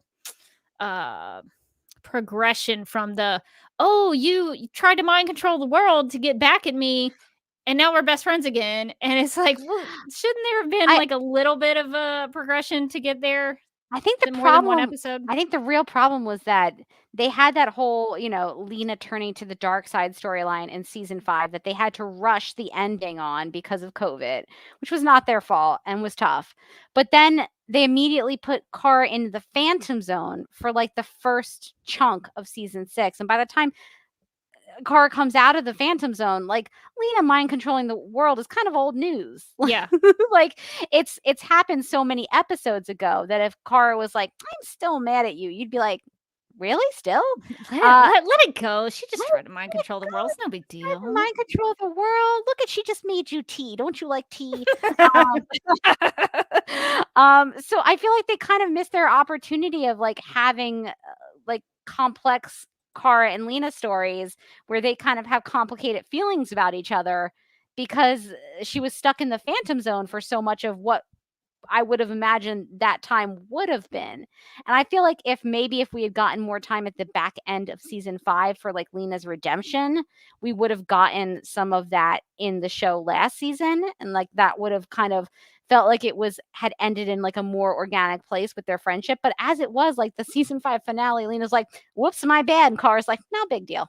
And onwards and upwards. And it kind of, they don't really, I wish there had been an episode where Kara and Lena kind of had that conversation, like some hard conversations. I think the premiere did some of it, but I don't know. I think there's another version of the show where like they took their time with that, and it was better than just one conversation. Like I don't know. Maybe I just want more from that. But I thought that was kind of a really juicy thing, that like they had this big falling out, and then what does it take to rebuild that friendship? So I guess just time heals all wounds, I guess. Car's stuck in the Phantom Zone, I guess, was enough to smooth everything over. But I didn't think the repairing of that relationship really worked for me, because I think it was too quick. Well, Supergirl's a forgiving character, and it I was think too Lena quick was sincere, but it was too quick for me. It was too quick considering that all of season 5 was about like the fracture of their friendship. We spent a whole season on how Lena was super mad at Kara, and Kara like really like wanted to make it work, and then they were kind of both mad at each other, and then like maybe she was mind controlling the world, and then she was like, ooh, mind controlling the world turns out not great. But it was a whole season. It was like 20 some episodes, and so to kind of patch it up in like a couple episodes, it brought me right back to the Kara and the Jimmy from season 1, where you spend an entire season building up to this relationship, and then in the first episode they're like, LOL, nah. And it's like, oh, that's a letdown. And so I mean, I think if you're gonna spend an entire season on something, like the least you can do is spend a little bit more time on how like the friendship is repairing itself, and maybe like have a couple more conversations. Like to your point, I think that there was some stuff in the early part of the season of like Lena still feeling kind of out of sorts with the Super Friends, and like feeling guilty and things about Kara. But by halfway, like by a couple episodes in, it was like no one mentions the sort of the beef that they had last year, and it was like, That was kind of a big deal, but okay, all right. big deal. And I guess one of the things on my list for what didn't work for me is kind of an extension of that, because, and I hate to say this, but one of the biggest things that didn't work for me in season 6 were the Danvers sisters. And I know. that dynamic. And I really hate to say that, because they were such a big part of the early parts of the show, especially in the first 3 seasons. And I personally thought that if I mean, this is just, I hate to be like this, because I don't want to be like, well, if it was my show, this is what I would do. But in most TV shows, like, you want your final season to circle back to the beginning and be kind of a reflection of the beginning. And they did that a little bit, but I thought they should have done that a little harder with the Danvers sisters than they did. I really thought that Kara and Alex's relationship should have been a real centerpiece for this final season. But by the end of season 6, I couldn't stand Alex. I could not stand her. I didn't like what they were doing with the Danvers sisters at the beginning of the season, when Kara had been in the Phantom Zone. Then when she came back, there was some good stuff there where Alex was like, when you weren't here and we thought we were going to lose you, I couldn't sleep, blah, blah, blah. And so there was some good stuff there. But by the end of the season, they sort of abandoned the Danvers sisters, because Alex and Kelly were getting married. So everything was Alex and Kelly. And so when that happened, where Alex couldn't spend time with Kara, then they were like, now it's Kara and Lena. And it's like, there was no middle ground. They couldn't mix it up to where like there could be some Kara and Alex stuff in the midst of that. So it was like they just abandoned it. They kind of wrote it to the point where I felt like the Danvers sisters just fell apart. And I just thought that was such a letdown. And for me, I thought that didn't really work. And so I just hate that by the end of the show, like, here I am saying like Kara and Alex didn't work for me in season 6. It's such a heartbreaker, because their relationship and their sisterhood is really, for me at least, like it was the heart of the show. It was like the emotional center of the show. And so I think it's a bad sign that like it barely felt like it was their season 6. And I think Kara's character really, and Alex's character both really suffered from that, because we didn't really get those check-ins with them on how they were feeling, or like what their struggles were, and them talking to each other about it. We got it with Alex and Kelly, and we got it with Kara and Lena, but we didn't have it with each other. And I think that was such a core part of the show up until then, is that they were growing, and they were, always growing and evolving in different ways, but they were growing together. And it felt like this season they just like veered off into different directions. And it didn't feel like that was purposeful, like a purposeful writing choice. It felt like it just kind of happened. And there was never any, resolution to it. It wasn't like halfway through the season they were like, oh, I really miss my sister. It feels like we're not spending a lot of time together. Like in the finale, Alex like walks up, grabs a thing from Kara and is like goodbye, and like just stomps off. And I was like, oh no. Yeah, that could have been a story that they could have explored where something fractured them a little bit. And Yeah. then by the end of the season, they came back around. And it just felt like the show was saying, well, Alex is getting married, so now she can't spend any time with her sister. And it's a I feel weird like choice. a couple seasons ago, we really complained about that mind wipe.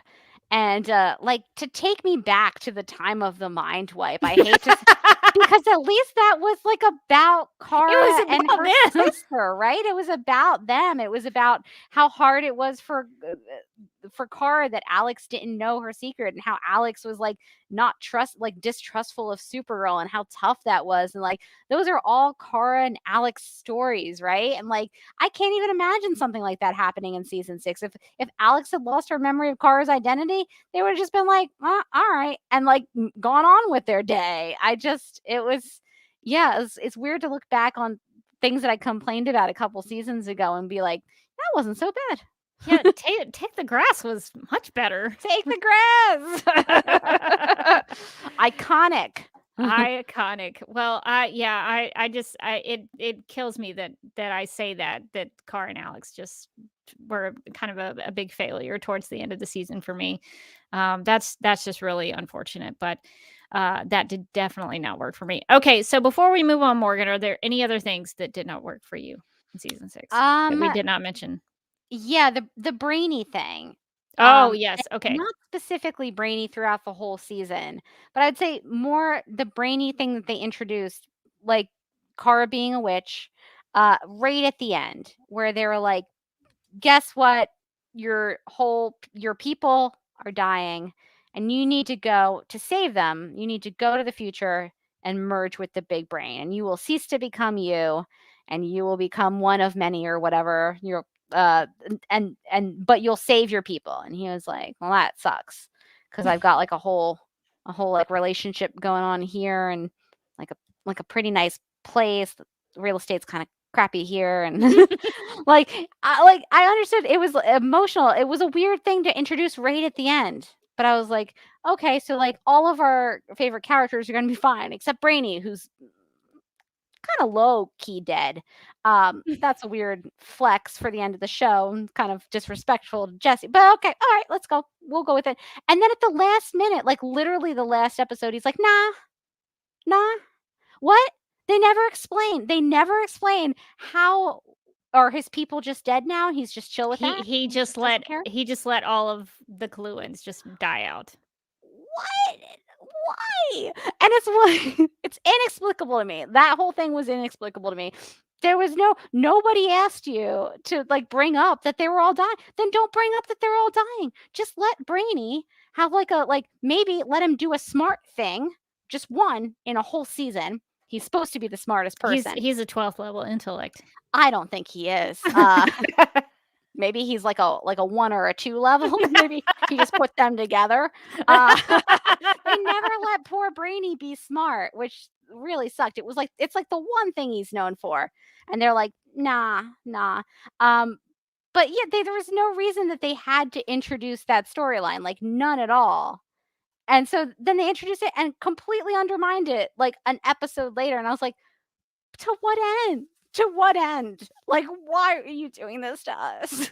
Yeah, there really was no thinking about it, and after you mention it, like there really was no reason for them to introduce that if they weren't going to do it. And I think for me, it would have worked for me if he did go into the future and sacrifice himself. Like I would have appreciated that choice, that he would have done something really heroic and would have thought about other people instead of himself. But what they did was that it just seemed selfish on his part, that he just really wanted to be there with Nia, and that's just what he wanted to do, screw those other people. So it just makes it seem like a selfish choice. And it's also like, if that's where he was gonna go, well, then don't introduce the big brain thing. Like, yeah, we would have been uncomplicatedly happy for him, right? Like, yes, sure, at some point he probably should go back to the future. Like, I think that's a time paradox. I don't know. But I'm not going to question it, right? I'm just going to be happy. Like, oh, look at Brainy and Nia are happy. Someone's catching the bouquet. I wouldn't have but instead I was like, so just going to let your whole people die then, huh? All right. All right. Weird choice. Maybe there's a scene that they cut where he explains, like, "Oh, well, I figured out another way to save my people and still come back." Like, maybe there's a deleted scene somewhere that explains that. Maybe it aired in the Canadian version. Maybe it's in the extended Canadian version. So yeah, I hope there's a deleted scene because otherwise it just makes him look really bad. So that's a really strange choice. So unnecessary and so unnecessary. It's almost like bringing Megan back, putting her into the painting on the wall. And but don't worry, we know that her and Jean end up together. We don't know where she is or how she's doing, but at some point he gets her out of that painting and they have a child together. God bless. All right. Well, one of the things that we need to get to before we wrap up our discussion and look back on season 6, Morgan, we really need to talk. This is very serious. We need to talk. We need to talk about Lena Luthor's wardrobe in season 6. So we need to do a proper retrospective boardroom or ballroom. And now, Lena Luthor, boardroom or ballroom.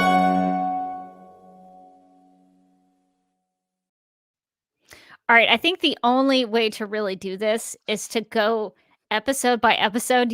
Are you ready for this? I'm ready. We're going to go through all episodes, look at all of her looks, and I want you to pay really close attention to each look from Lena. And by the end of it, I think we should make our choices for our favorite Lena look of season 6, so we can have a definitive choice. Okay. Really pay attention. Pay attention to these choices. What we're gonna also witness is an evolution of her true witch nature coming out. It's gonna start small. It's gonna start with like just a small little crimp in the hair, just like barely a curl, and by the end, the hair is free. The clothes are weirder and flowier. There's no more jackets anymore. Her clavicles can't be constricted by fabric. She has the magic in her now. All right, so let's start with season 6, episode 1, Rebirth. Some of these screen caps, I apologize if they're a little dark to see, but in this first episode, she really just has like a dark blue suit on, like a pantsuit. So that's kind of where her look starts. She starts off very Luthorian here in the premiere. So that's what's going on. Very classic. Very Lena. Yes, classic. Very boardroom. Yes. For a change. Yes. Very much so. Okay, so season 6, episode 2, A Few Good Women. This was the episode where she testifies at a trial that really should have been her trial, really. One of the worst trial scenes I've ever seen. But she does have the I guess the sort of dark purple skirt dress, I guess. Is that more of a dress? Would you say it's kind of I think it's more like a suit dress, maybe. Yeah. So there's that. And I like her hair in that and I guess this is part of the evolution as well. Where it's straight, she's still concerned with worldly matters. she hasn't attained the spiritual, the magic realism that we will come to expect later. No crimps in the hair right now, just very straight hair. All right, so season 6, episode 3, we've got a couple of looks here from Phantom Menaces. Just if you have any thoughts about any of these looks, I think this is kind of the same thing here. Again, we're still in the classic Luthor realm. We still got like a suit jacket or like a long coat, maybe like a double-breasted. She still looks like she's ready for the boardroom. In one she's got on pants. But that's about as far as she's strayed from the Luthor palette, basically. And she's starting to wear, I think there's also not just within her hair, I think there's an evolution in the shoes. Yes. So it goes from like heels to more boots, a little earthier with the boots. It's closed-toed, so like she can She can do safe science if she wants to. I don't know that she's going to want to be on her feet with those heels on those boots, but the toes are protected. And that's an important evolution. She's like finally thinking about lab safety right before she's about to abandon the lab.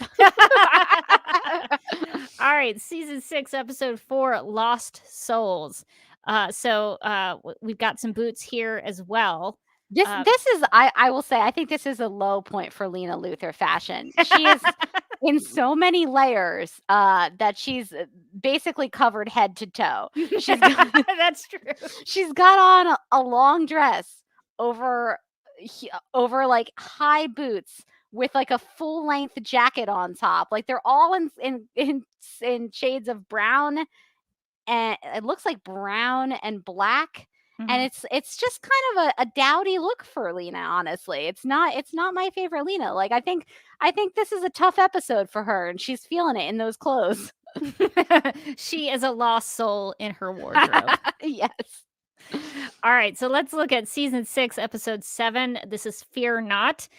So Morgan, I want to show you the full blouse, and I think there's a vest here, maybe a little bit in this screenshot that I have, but I also want to show you what's more of a close-up version of the blouse, because I was curious about what was actually on there. They're little lipsticks. So what are your thoughts on that? I think so. In Fear Not, she's like, I feel like I'm part of the group now. I'm just one of the guys here. It's just me, your good pal Lena Luthor. I'm casual. I'm fun, you guys. I'm fun. and so she's like, look at this fun print. Everyone loves lipstick. I love lipstick, bright red if possible. And so I think she was really vibing with that shirt. She put on like a little vest over top of it. She's like, chef's kiss. This is looking great. I need to have at least 2 layers on, or I'm not a Luthor. Yeah, so I thought that was an interesting choice with the lipstick. So there is that in Fear Not. All right, so let's move on to season 6, episode 8. Welcome back, Kara. So this is another blouse, I think vest combo. It looks like another blouse vest combo, honestly. I think she was feeling that combo. You know what? She tried it out in the last episode. She wasn't sure. She was a little bit hesitant. This one, I feel like the confidence, you can see it in her face. You can see it she's gone a little darker with the makeup. She's like, you know what? No, I like this. I think this is who I am now. I'm a little unemployed and I'm a little adrift, but no. I'm a fun print and vest girl now, and everybody loves it. Is this maybe the progression to get to the more like free Lena Luthor when she's kind of out in the woods? I think so. I think we're starting to edge in that direction. Like the woods are calling her, but she hasn't gone yet. She hasn't answered that call just yet. But we're starting to get there.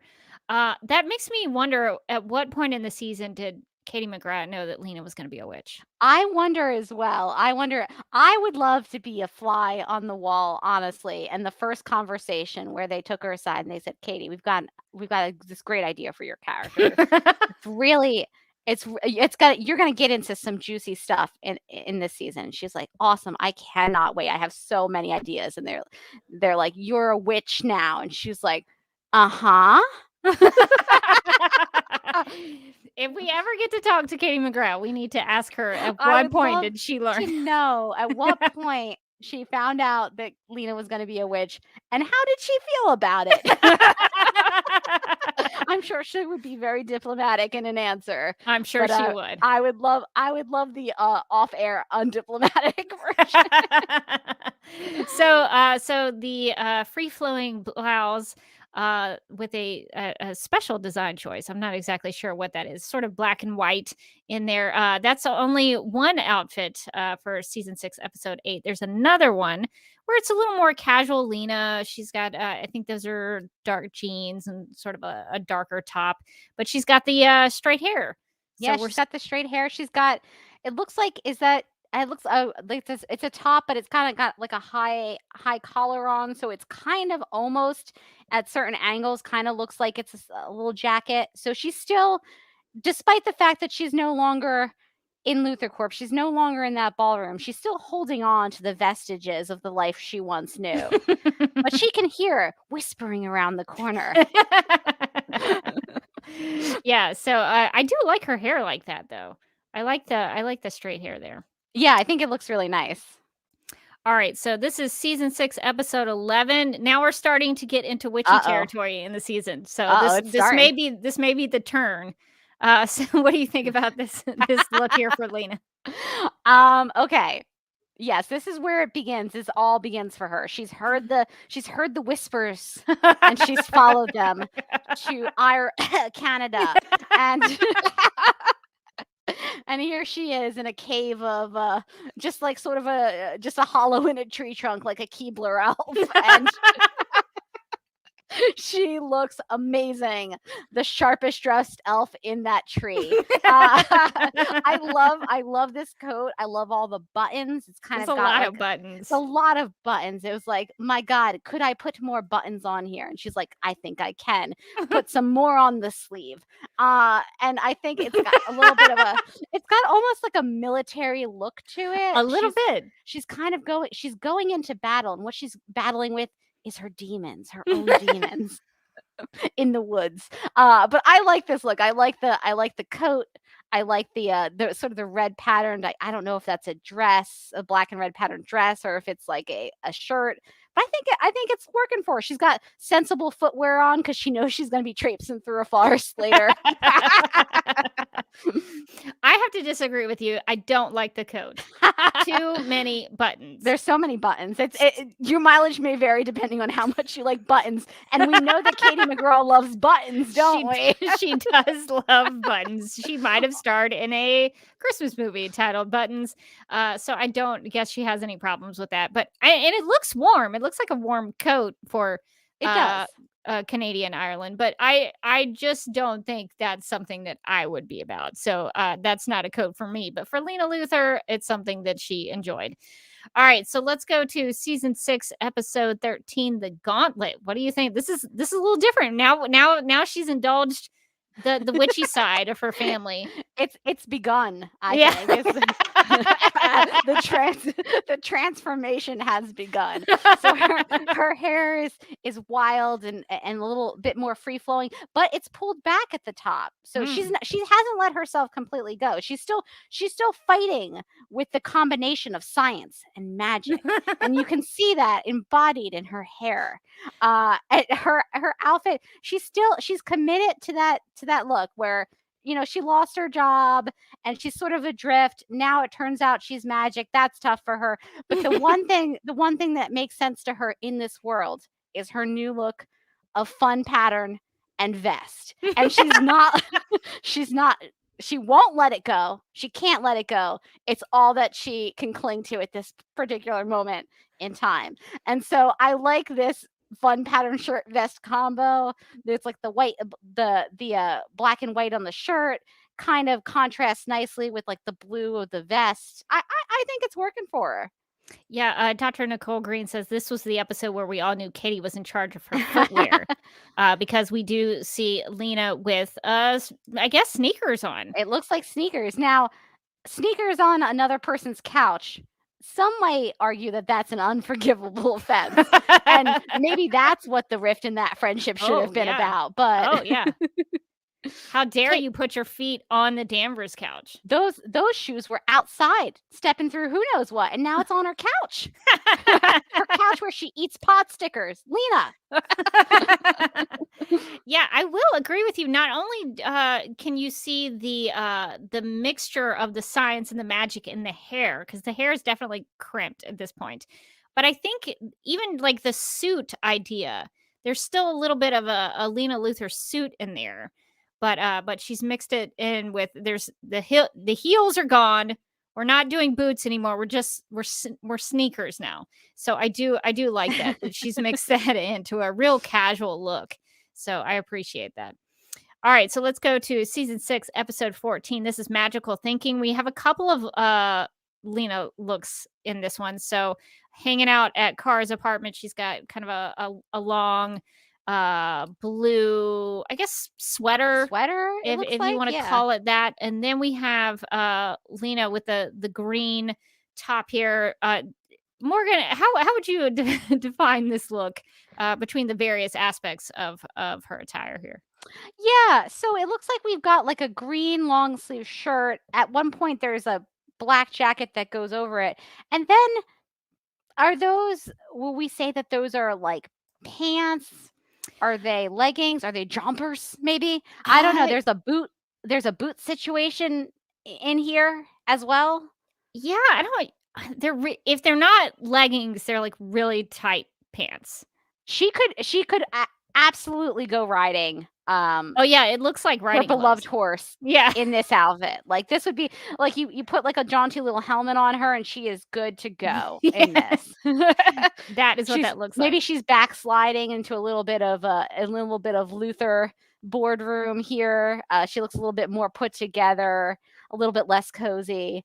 It's like she can't now this episode maybe she's not hearing the call of the woods as much. Is she trying to push it back because her hair is up? Yes, I feel like she's trying to push away the inevitable. She's like, I am a science gal. I'm a science gal. I'm not a magic lady. And the, the writers were like, no, you are what we say you are. And she's like, but girls have been inspired to go into STEM, and they're like, shh, Morgana, be quiet. And this is her trying to hold on to science, I think. Yeah. Well, then at the end of the episode, I don't know. I think she's abandons gone full it magic. a little. Yeah, yeah. Because she's got the crimped long hair, and then she's got another fun top on, so she does look a little more magical here.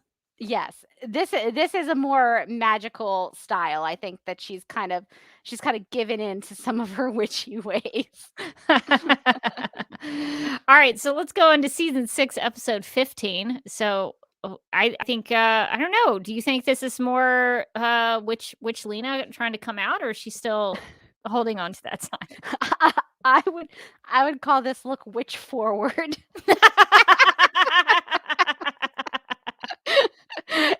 She's kind of embraced the witchy style. Her hair is a little bit more free flowing. She doesn't have it pulled up in the back at all. It's just kind of out. It's just kind of like vibing. I like the color on her because it really brings out her eyes. It really makes them pop. They're very blue. And like the blue in the earring really goes with it. I think that this is a good witch look for her. She's not quite like a, covered in shawls dancing in the woods yet, but she's trending in that direction. I wish I had done a close up of her blue blouse in this episode, because I don't know what the pattern is there on that one. It looks like it could be like branches or flowers, which feels correct. Which feels character correct for her at this point. It does. Yeah, and also I guess I've never noticed it before, but Lena or Katie wears her watch on her right arm, so I'm assuming she's left-handed. I don't know if that's correct. Interesting. But she might be. I've never noticed that, so that was interesting to me. Also, Lena has a really nice watch. That is a nice watch. Yeah, that is a big watch. She can tell all kinds of time on that thing. Yeah, so maybe she's still holding on to a little bit of her Luther wealth from her past time as a wealthy, influential business lady / scientist. All right, so let's move on to season 6, episode 16, Nightmare in National City. Morgan, I'm pretty sure we talked about this look in the episode discussion of this episode, but what do you think about this one? I think this look is flawless, if I'm being honest. I see no problems with this look. This look is amazing. She looks like the lady from Theranos that tried to sell all the fake blood machines. She's got like the black turtleneck, trying to look like Steve Jobs. She's got the dark lipstick. And it's like, it's not super bright. It's like, it's red, but it's dark, and she's Yeah. got her hair up in like a very sensible bun. This is science Lena coming back out. Science Lena is like, I'm sorry, but there's still science to be done. We can't just witch all the time. We have to. There has to be limits. There has to be limits. And this is Science Lena really asserting herself back into the fold. She's like, I know that I'm a witch, and I understand that that is my birthright. But one can be more than one thing at a time. I contain multitudes, and one of those multitudes is Science Lena, and here she is with her hair up and sensible. But even with her hair up, it still looks curly. It does still. You cannot stamp out the magic. I think that's something that we learned and Lillian Luther learned. Like, no matter how many hexes you put around a young girl's bed, one day she'll wander into a tree trunk. And then she'll learn she was a witch all along. No talismans can stop her. You're a wizard, Lena. You're a wizard, Lena. Okay, well, in that same episode, we get a little bit of a different look. So what do you think about this one? This is a more casual Lena. This is what I call 80s cat burglar Lena. So she's got she's got on sneakers, so she's ready for any situation. She's got on like a nice tight pant, and then she's got on like a black shirt. But the black shirt seems to have what I can only describe as like some pretty intense shoulder pads. Like They're puffy. They're puffy. They are pointing up towards her face from her shoulder area. And so she is ready to assert her dominance in a male dominated field in like 1986. She's ready. Yeah, so that is the second, I think, and final look in episode 16. So we're going to go to season 6, episode 17. I believe in a thing called Love. Multiple looks for Lena in this episode. So Morgan, which ones do you want to talk about? Yeah, so I think this episode really displays pretty clearly the character progression that Lena is going through, the challenges that she's faced as a scientist witch, and and we see that she's embraced the fun pattern. She's decided that the fun pattern is for her. The fun pattern is what she's about now. She used to be about ball gowns and clavicles and power business suits, but that's not her anymore. That's not her. She is scientist witch now, and so she likes a good pattern. Does the pattern have flowers? Probably. She loves flowers. They are of nature, as is she. She likes a nice black and white top, whether it's got polka dots or it's got some other Rorschach type pattern. She likes that. She likes that a lot. And then sometimes it's chilly outside when you have to be out with your spell book. It's cold in the dark. And no one tells you about that when you decide to become a witch, at the end of the series that you've been in.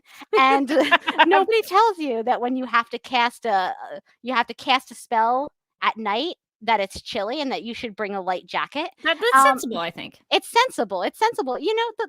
The sun goes down, it gets cold. Yeah. And so she's brought out a light jacket to sort of add to that black and white polka dot shirt. And I think it really works. She's got some jeans on, so she's more casual. She's fun. She's fun out there. I should note that in that look with the sort of polka dot white blouse with the blue pants, I believe she's also wearing the white sneakers with this outfit. Yeah, just wasn't in the image here that we've got on the live stream. Yeah, so she's gone really to a comfy, relaxed place where she used to worry about her place in the Super Friends. She used to worry about her place in the boardroom, and she's not worried about that anymore. She's like, my feet can be comfortable. I don't need to wear 5-inch heels anymore. It just doesn't make sense in the woods. I don't need to straighten my hair. You know who never That's a lot of work. You know who never cares? You know who never judges me? The trees. And I really like this for her character. I feel like it's a great moment for her. She's really embracing that casual look.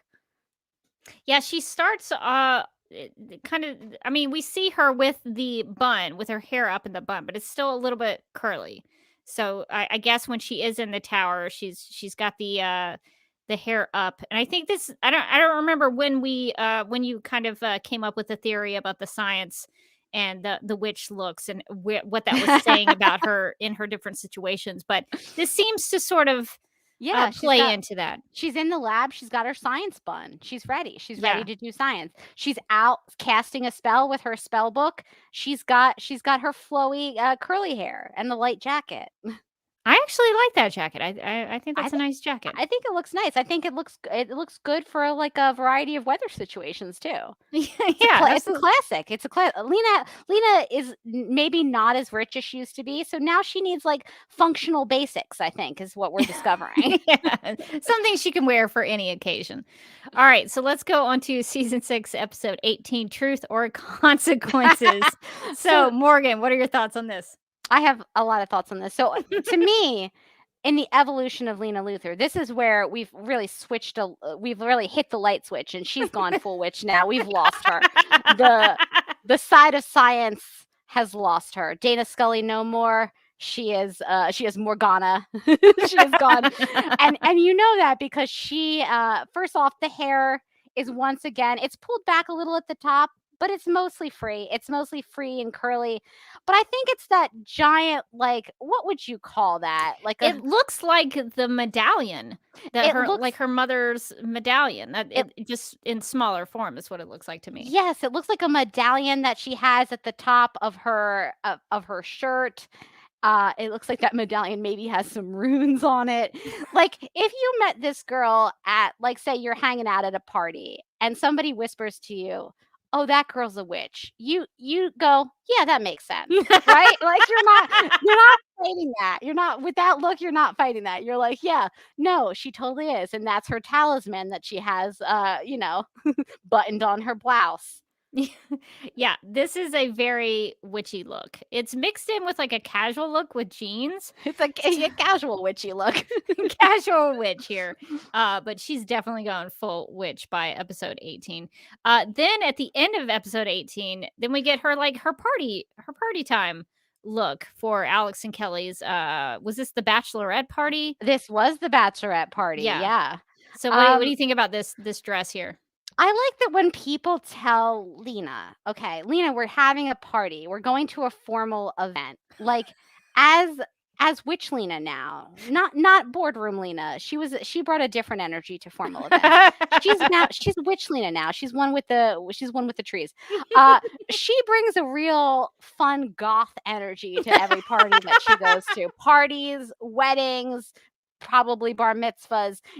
She is gonna come in her darkest eyeliner, her blackest dress, and her weirdest hair, and she is gonna bring the vibe to a very strange place. And I think that's kind of what you can rely on for her now. Like she looks like she just maybe like went to Chanel and then maybe Hot Topic, and then she fused the two in a really fun way. And I like this look for her. I think that, again, she's embracing her witchy side, but she also wants to do something different and fun with her hair. And like, who among us? She's trying something new. Yeah, I like the dress. I'm not crazy about the hair. So the hair is very strange. The hair is very strange. I don't have an answer for what's happening with it, if I'm being honest. It's like a weird ponytail with like several sub ponytails. Yeah, so I like the dress, not a fan of the hair, but she's trying some new things. So I appreciate that. All right, so let's go to season 6, episode 19. You could say the penultimate episode of the season. So this is the last gauntlet, also sporting some black clothes here. I don't know why Witch Lena equals black clothing, but that seems to be where it's going. Witch Lena, you know what? I feel like, I don't know if this was like she was just kind of representing her inner ennui this season, but like not a lot of bright colors on Lena this season. Usually we get more purples on her, more Luthor purples, but like this season it was a lot of black. She was like, well, witches wear black and I am a witch, so I must wear black. And some of the black outfits are fun. This one's not, but it does have a nice puffed sleeve. There's got like a little fun little jacket with like what looks like grommets. A Cool. lot of are those buttons? Is this another round of buttons here? It could be buttons. It could be Or they like just like a grommet maybe, or like an open area on the jacket. I'm not quite sure, if I'm being honest, what's going on with that jacket. And then she's got like a blouse that's got, again, the puffy sleeves. So I feel like the sleeves are maybe where she keeps her magic. I don't know, just based on some of these outfits. But she's loving herself a puff sleeve this season. It is really strange when you think about it in terms of our theory about where Lena's power comes from her, her revealed shoulders, I guess you could say. That's where we think her power comes from. But That's in true. Witchy Lena looks, her shoulders are covered up. So you would think that if a witch wanted to showcase her power, you would You think get that those she would, shoulders yeah, out. you got those shoulders out. But I feel like she has to still show she's a witch now, so she's different, right? But she still has to show that she's powerful, and the only way she knows that is through her shoulders. We've established that. And so now the shoulders have had to get higher and higher, kind of like peacocking with her shoulders. Yeah, so and then the black choice is strange because on Supergirl, much like a lot of superhero shows, the villains usually have black, which is why Yeah. Nixley had black on the entire season. So if you wanted to show that Lena was not a villain anymore, she's one of the super friends, I maybe would not put her in black so often. Yeah, I think I would do lighter colors with her. Like, I know that the purple is really associated with the Luthers, but like Earthy what tones. earthy tones are great witch colors. Yeah, like let's Browns, oranges, look at the yellows. tree. Let's get some green in there. Yeah, greens, yeah. We could do different shades of purple, maybe like mix that in. She's still a Luther somewhere in her bones. The black got a little bit like same for me this season. It's there were some fun looks, but there were also some like kind of really basic ones, and I was like, come on, Lena, we can do better than this. Yeah, so lots of black for Lena in season 6. All right, so this is a look that we've discussed many times, especially in our finale review. But let's get into the season 6, episode 20 looks for Lena Luthor. We have multiple looks for Lena here in the final episode of Supergirl. Yes, she's really embraced her witch side, because there's no hair up at all here. It's all down, it's all flowy, except at the wedding where it was slicked back in some strange fashion. But yeah, we have her funeral outfit where she respectfully straightened her hair. I like the funeral dress. It looks nice. It's very It's very appropriate. classic, very appropriate. We've got her Lena Luthor Foundation. What does it do? What is it? Who knows? Outfit where it's like, a throwback to the boardroom or ballroom, but she's got the red on, which ties into the lipstick and the pencil skirt. Even though she's a witch now, she can still fit in with the corporate business side. Exactly. You can't pigeonhole her is the thing. She's Lena Luthor. You got the more casual super friends look. She's still kind of mirroring the black and red there, but it's a pant and like just a more casual shirt. Then there's like the full Lena where she's full witch Lena where it's all, flowing curly hair and like the dark blue, which really brings out her eyes. And then there's whatever she ended up wearing to the wedding, which is like goth couture. Just is like she's at a different event than everybody else who is at a summer outdoor wedding. She is she's at a Halloween wedding is what she's at. Yeah, so that rounds out the Lena Luthor looks in season 6. So I guess, Morgan, we need to pick our favorites. So I don't know if you have the memory. If you need me to revisit some in the visual realm with the screenshots, just let me know and we can hit those again. But do you have a favorite? I think I have my top 2. Okay. I'm going to be maybe a little controversial and say this was not my favorite season for Lena Luthor fashion. Actually, you know what? I'm not going to argue with that. It was not enough colors. The prints were fun, and I like that she committed to it. The print vest combo was a great combo, and it kind of threw back to like when she was doing the the shirt vest jacket combo, where she was like super business Lena. She's like, don't mess with this, Lena. But she was like, you can mess with this a little bit, Lena. I'm fun. Everyone thinks I'm fun. But I think my top 2 would be her crazy wedding outfit, which really truly threw me back to the boardroom or ballroom days of old, where she would wear something so inappropriate for the setting. So truly mind-boggling. That really the definition of boardroom or ballroom. The exact definition of boardroom or ballroom. We didn't get a ton of that this season. We really didn't. But at the wedding, one last time, she delivered. She delivered because she was at a different wedding than everyone else. For sure. She was at a different wedding. They were seeing Kelly and Alex get married outside on a beautiful summer day. She was at a House of Gucci couture fashion show. And I like that. It reminded me of the good days of the days of old where boardroom or ballroom was once born. So I think that's maybe my number 1 look of her for her this season. Okay, Number two is sexy Theranos. I think is. Listen, this look was firing on all cylinders. I was a little bit jokey about the last look because I don't know that I would ever show up anywhere looking like she looked at that wedding. But this is a classic look. She looks great. The lipstick is really working for her. The bun looks fantastic. The black, even though it is kind of boring, it's a fun choice. I think it fits her really well. She looks really great. She looked very, very elegant, like very refined. I would maybe invest in whatever fake blood company she was selling me. All right, so I have a top 1, maybe a top 2. Since you did a top 2, I think I'll do a top 2.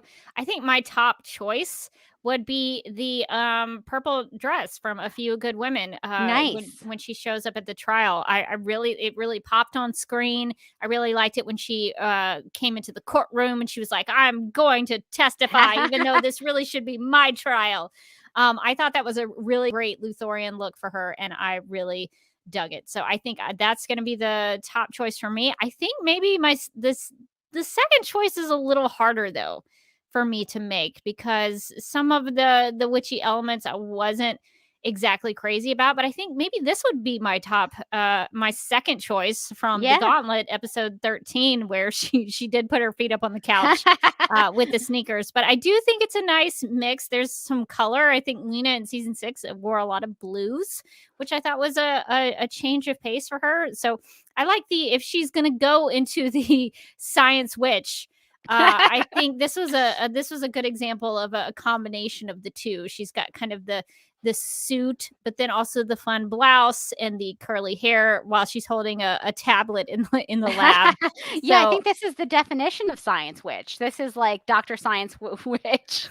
Yeah, so I like that. So if you're going to combine the two, I think that would be my second choice. So if we were going to do a top 2, I think those would be my top 2. I think those are all strong contenders. I think those are all good looks for Lena, and in a season where I felt like she was mostly kind of in black, like which not always super fun black outfits either. Just like sometimes it was just kind of like a black dress or a black shirt and pants or something. So I miss the days of old when there was a little bit more visual interest to her looks, but and variety. I think she used to have a lot of variety. There would be, dresses with the shoulders out, or we would get the Victorian ghost suit, those kinds of things where you'd have a little bit more variety. I miss the Victorian ghost suit. That was an all-time great. Or a gray sweater, with the casual look. Gray sweater. So there was more variety in the past. But I guess that makes sense for her in season 6. She's poor now. she doesn't have a lot of income, so she's got to ne- be a little more casual. she needs those basics that are going to get her from day to night. So I guess that makes sense for her character. Okay, well, thank you, Morgan, for revisiting season 6 and all of Lena's various looks. I think that's a good way to wrap up the season 6 with Boardroom or Ballroom. And this has been Lena Luthor, Boardroom or Ballroom. Okay, so we need to make some final judgments about season 6. So let's rate season 6 first.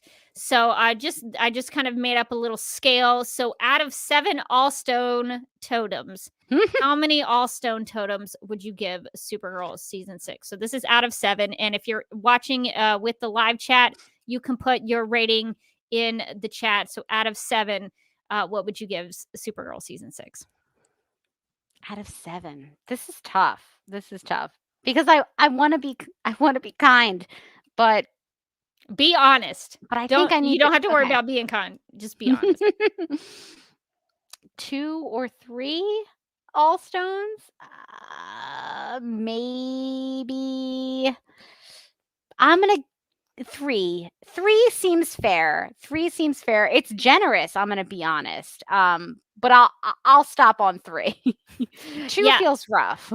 This was but hard. Maybe more correct. This was hard for me as well. I settled on maybe 3.5 because I thought 3 initially, but the more I thought about it, I was like, all right, well, I'll give it some of the things that I thought it did well. We talked about some of the things that worked for us. I thought it had a few good moments and a few good episodes, but overall, I thought season 6 was pretty confusing, that it wasn't well written, and it, for me personally, had a disappointing end for a final season about a show supposedly about Supergirl. That's what we're told. So I think as a whole, I would probably land somewhere between a 3 and 3.5 as well. So that's interesting that we both have the same answer. I will say the highest in the chat is 5. The lowest in the chat is 0. But maybe the most correct in the chat is Nicole's answer. I give it the hope totem that was yeeted into the sun. I feel like that's the correct answer. Yeah, that seems about right. We will allow that answer to be in the rating for season 6. Okay, so now I don't know if this is a harder question, but now that we've seen all episodes of the show, how would you rank each of the seasons? Ooh, like top to bottom, like first to last. Yeah, this is really tough because there's a clear upper half and a clear lower half to me, I must say. No, I agree. And at the upper half, I actually struggle on which one I like the best, which is actually a good problem to have. So I would say,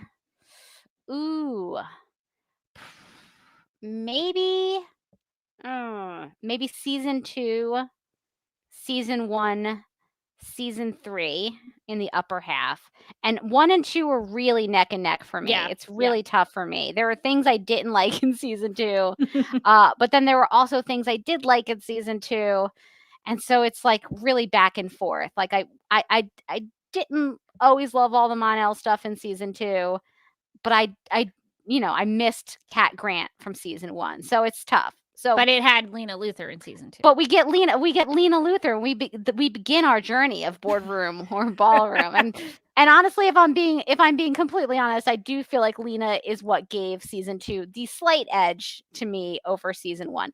So 2, 1, 3. Now we've come into our bottom. From there, 4 is for me a very easy middle, and then 5. And then 6. 5 and 6 are pretty, I mean, honestly, 4, 5, 6 being the downward trend of the show was very easy for me to. I mean, in season 4, there were still a lot of things that I liked we get more Brainy, get introduced to Nia.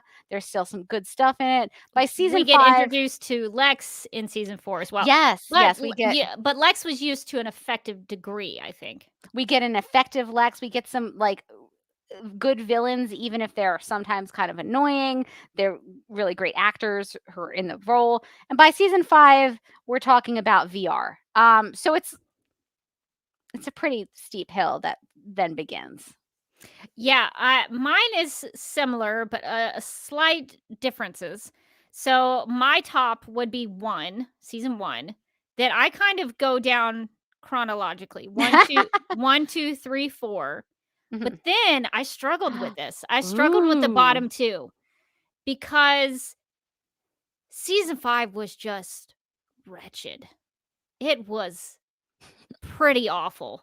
It contained the episode that I thought was the most boring one of the entire show, which is the one titled Bodyguard, The Bodyguard. That was like the most boring episode of I don't even remember what that was about. I forget all of it, but like Supergirl had to protect Andrea. Oh my God, I forgot. I blocked that out. It was so boring. And so when I thought about season 5, I came back to that. I was like, were there episodes of season 6 that were boringly bad like The Bodyguard? And I couldn't say it. So I think the reason that season 6, I would probably go 1, 2, 3, 4, 6, 5, because season 6 had some more enjoyable things. It had Mixie and Nixley. It had Esme. It had some Guardian elements. So there were some things like they had a little bit of the Phantom Zone. So there were and then it also had the Midvale stuff. So I think there were and the return of Cat Grant. So there were things that kept, when I thought about season 6 versus season 5, season 6 outweighed some season 5. So I think I would go 6, 5. I think that's really fair. And what I think is fascinating is scrolling through people's rankings in the chat. I don't think anybody has your ranking or my ranking. Oh, interesting. Which is funny. And a lot of love for season 4 in the chat. A lot of people chose it as their favorite season. Wow. Yeah, we have 1, 2. Maybe I was we have at least 2 people who rate it. Oh, 3 people who rated season 4 as their favorite season. There's a lot of love for season 3, rightly so. Oh yeah, I love season 3. Yeah, I think there's at least 3 or 4 people who rated season 3 their favorite, and a lot of love for season 1 too. Yeah, I think the top 3, like I think you're right. I think there's a clear like top section of the show, and then there's a bottom section. There's a clear delineation. I don't want to say specifically or outright like why I think that is. I'm gonna try to be nice and polite about it, but I think there is a very clear delineation about the segmenting of the show. And I guess that makes sense for, different people, different storytellers have different ways of telling stories and then different perspectives. So I guess that only makes sense. But I think the top 3 for me are difficult. The only reason that I rank 1 up at the top is because there's a lot of Danvers sisters. There's a lot of comic booky elements. Season 1 had a lot of Sterling Gates stuff in there. Lucy Lane, Silver Banshee, a lot of those things that Reactron was in there. So a lot of very Supergirl things. And it also had Cat Grant and established what Catco was for Kara. And I thought she had a clear arc about trying to become a superhero and, what she was having to go through with that. And it also had a lot of my favorite episodes of the show in season 1. So that's why I put it at the top. So I hope that makes sense for our rankings. 1 and 2 and 3 were all really neck and neck for me in terms of like, I would have been comfortable with any of those, putting any of those as my top slot, which I think really talks to like the quality of how much I really liked those seasons. Like I kept convincing myself, well, maybe 1 because of Cat Grant and because of all the, like you mentioned, all the comic booky stuff and really emphasis on Kara. But maybe season 2 because it kind of took us into, Alex's coming out story. Lena and sort of this new phase of the show. But then season 3, we got Rain and all that great stuff. There's so many good things in that. But now, like, so many people putting 4 as their number 1 makes me feel like I need to like revisit season 4 maybe and like give it another shot. I'm not giving 5 or 6 another shot. I'll be honest. I'm not doing that. But Season 4 has some strong points. It has the Red Daughter stuff, which I thought had its moments. The reason I wouldn't put season 4 very high is because I thought it was so topical to the point that it was preachy and annoying. I also thought the Red Daughter stuff was not complete in the fact that like she appeared a little bit at the top of the season and then showed up kind of towards the middle and the end, and so it was kind of sporadic the way Red Daughter showed up. And I also thought the Elite didn't really get as much love as they should have in terms of their powers and abilities. So I think that's probably why season 4 is not. I mean, they had Manchester Black on the show and he didn't even have superpowers. I know that's not like they were telling a story in which he didn't have his powers, which is fine. But to me, that's kind of a waste of that character. If you're going to have Manchester Black on, you should do Manchester Black things. And the Elite were kind of a downer to me. Hat was awesome. Hat was great. Menagerie was great. She's a real campy villain. But I think the villains in that season, until Lex Luthor showed up, were kind of just so-so. So I wasn't crazy about season 4. Yeah, as much as I love Sam Witwer, I just didn't love the Agent Liberty stuff so much. But I did like the Manchester Black stuff, and I liked the storyline with Jean and like Martian Manhunter with the two of them. So there were some good stuff in season 4. I think at some point I'll have to revisit and like give it another fair shake. I don't think it's on the same level for me as like the first 3 seasons, but I do think it's much better than the subsequent 2. I think the second half of season 4 was really strong. But then I'm also reminded in the chat that season 4 also had the Mind Wipe storyline. So, yeah. No. I mean, I wish I could say just like a straight out no, but like given what the Danvers sisters content we got in like seasons 5 and 6, like the Mind Wipe storyline was gold compared to that. It's just season 4, like it had some strong things, but I would not put it at the top of I think there were other things about the show for me personally. If I'm and these are not necessarily my list of my favorite seasons. I might, if I was doing that, I'd probably do 1, 3, 2. But I think in terms of like the strength of the writing and the story it was telling, I think I rank it a little differently, trying to be more objective than just like the seasons I like. So yeah, that's a good practice and kind of trying to figure out how we would rate something like that. All right, so I guess it's gonna wrap up our discussion about season 6, but we do have some listener feedback that we need to get to. So I suppose we could go ahead and read some emails. So Morgan, would you like to start with the first one? Sure. Our first email is from Emma, who said, something that's bothered me about the totems since they were first listed is the humanity totem. Why does it exist? Great question, Emma. The All-Stone was created by a 5th dimensional imp. It was destroyed and broken into pieces by 5th dimensional imps. It was presumably meant to be used by 5th dimensional imps. So why the heck is humanity one of the aspects of the All-Stone? Why isn't it something like, I don't know, impishness or whatever the imp equivalent of humanity is?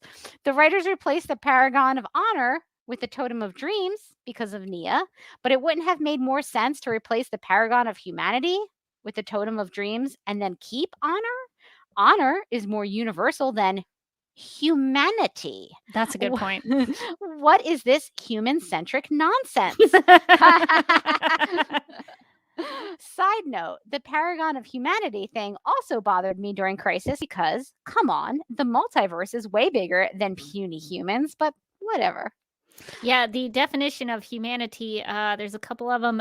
Humans considered as a group, the human race, the condition or quality of being human, Yeah, so that doesn't make sense when you're talking about imps because they aren't human. It is a great point, Emma. It's a great point. I don't think they thought about that at all, but that is a great point. Well, Liz wrote in to say, quote, Rebecca asked if Kara had ever called Eliza mom in the previous seasons, and she has. It was in the season 5 episode titled Alex in Wonderland, where the Danvers sisters find out about Jeremiah's death. They have the following conversation. Alex says he, in Jeremiah, treated you like you were some golden girl, and of course you have love for him, and I totally respect that, but he treated me like I wasn't even worth his time. And Kara says, okay, so what do you want me to tell Eliza? And Alex says, I don't care. And I really should have put more acting in this recounting of. I don't care. Alex says, I don't care. And Kara says, you don't care. You don't care what I tell our grieving mother? And so Liz says, hopefully this answers your question, Rebecca. Thank you so much for making me laugh during long work days, unquote. So yes, that does clear it up. I appreciate you putting that out there. I couldn't remember because a lot of times Kara would say Eliza when referring to Eliza. So it's good to have that reminder that she did once refer to Eliza as her mother. Nice. I forgot about that completely too. So that's a good call out. So Ryan sent us an email writing, I had these thoughts after listening to your episode on truth or consequences. I actually agreed with Alex during her argument with Kara, maybe because I am also part of the LGBT community like her and saw her reasoning. But then after listening to your episode, it made me realize how badly this season has been written. I'm sorry, Ryan. I was quick to hop on the Kara is wrong train, even though after listening to your thoughts, I actually agree with you that Kara was in the right. But how bad is it that my faith in Supergirl has fallen so low that I just assumed she was wrong when she got into an argument with her sister? I agree that William being killed earlier would have incited more of an emotional reaction from the viewers, and I know the perfect time. In episode 615, Hope for Tomorrow, the episode where Kara threw the hope totem into the sun, and then just kind of like a smiley face that's just kind of frowning. William gets taken hostage by Nixley. That would have been the perfect episode for Nixley, not Lex, to kill William. It would have left the characters time to mourn, set up Nixley, not Lex, as a huge threat, and it would have given Kara a reason to throw the hope totem into the sun, because in a moment of grief and not thinking clearly, she wanted to stop Nixley and save her friend so badly that she just reacts and throws the hope totem into the sun, also showing how she may have lost hers. But the writers wouldn't do that. That would be good storytelling. I think Ryan has a good rewrite of that whole sequence. That makes a lot of sense to me. Ryan, I would have enjoyed that, I think, because it's like better than what we got by a substantial margin. Thanks for sending that in and sharing your thoughts for that fix on that whole situation. All right. Well, Susan, one of our Supergirl Radio legal consultants, and I do have, let me see, I have my thing here. Where is it? So, Susan, one of our legal consultants. Talking about the law. Yeah. So Susan, one of our Supergirl Radio legal consultants, wrote in to help us understand dying declarations and William's video to Andrea. Susan writes, quote, just a quick note to thank you for giving me a reason to keep watching these past couple of months. You have been voicing my own thoughts and disappointments about the second half of this season to the point where I'm still watching mostly so that I can understand and enjoy the podcast. To answer your question, yes, if William had the good sense to tell the video who killed him, it almost certainly would be admissible in court as a dying declaration, exception to the hearsay rule. So Susan has linked that for us. So I can't remember if I put that in the video description, but I will after the live stream and also put it in the audio podcast show notes so that people can go and look at it for yourself if you would like to do that. So thank you for answering our question about the dying declarations. Good to know. Redlocks27 wrote in saying, hi ladies, I wanted to give my input on the William death scene from a forensic perspective. Redlocks27 is now my favorite writer. Okay.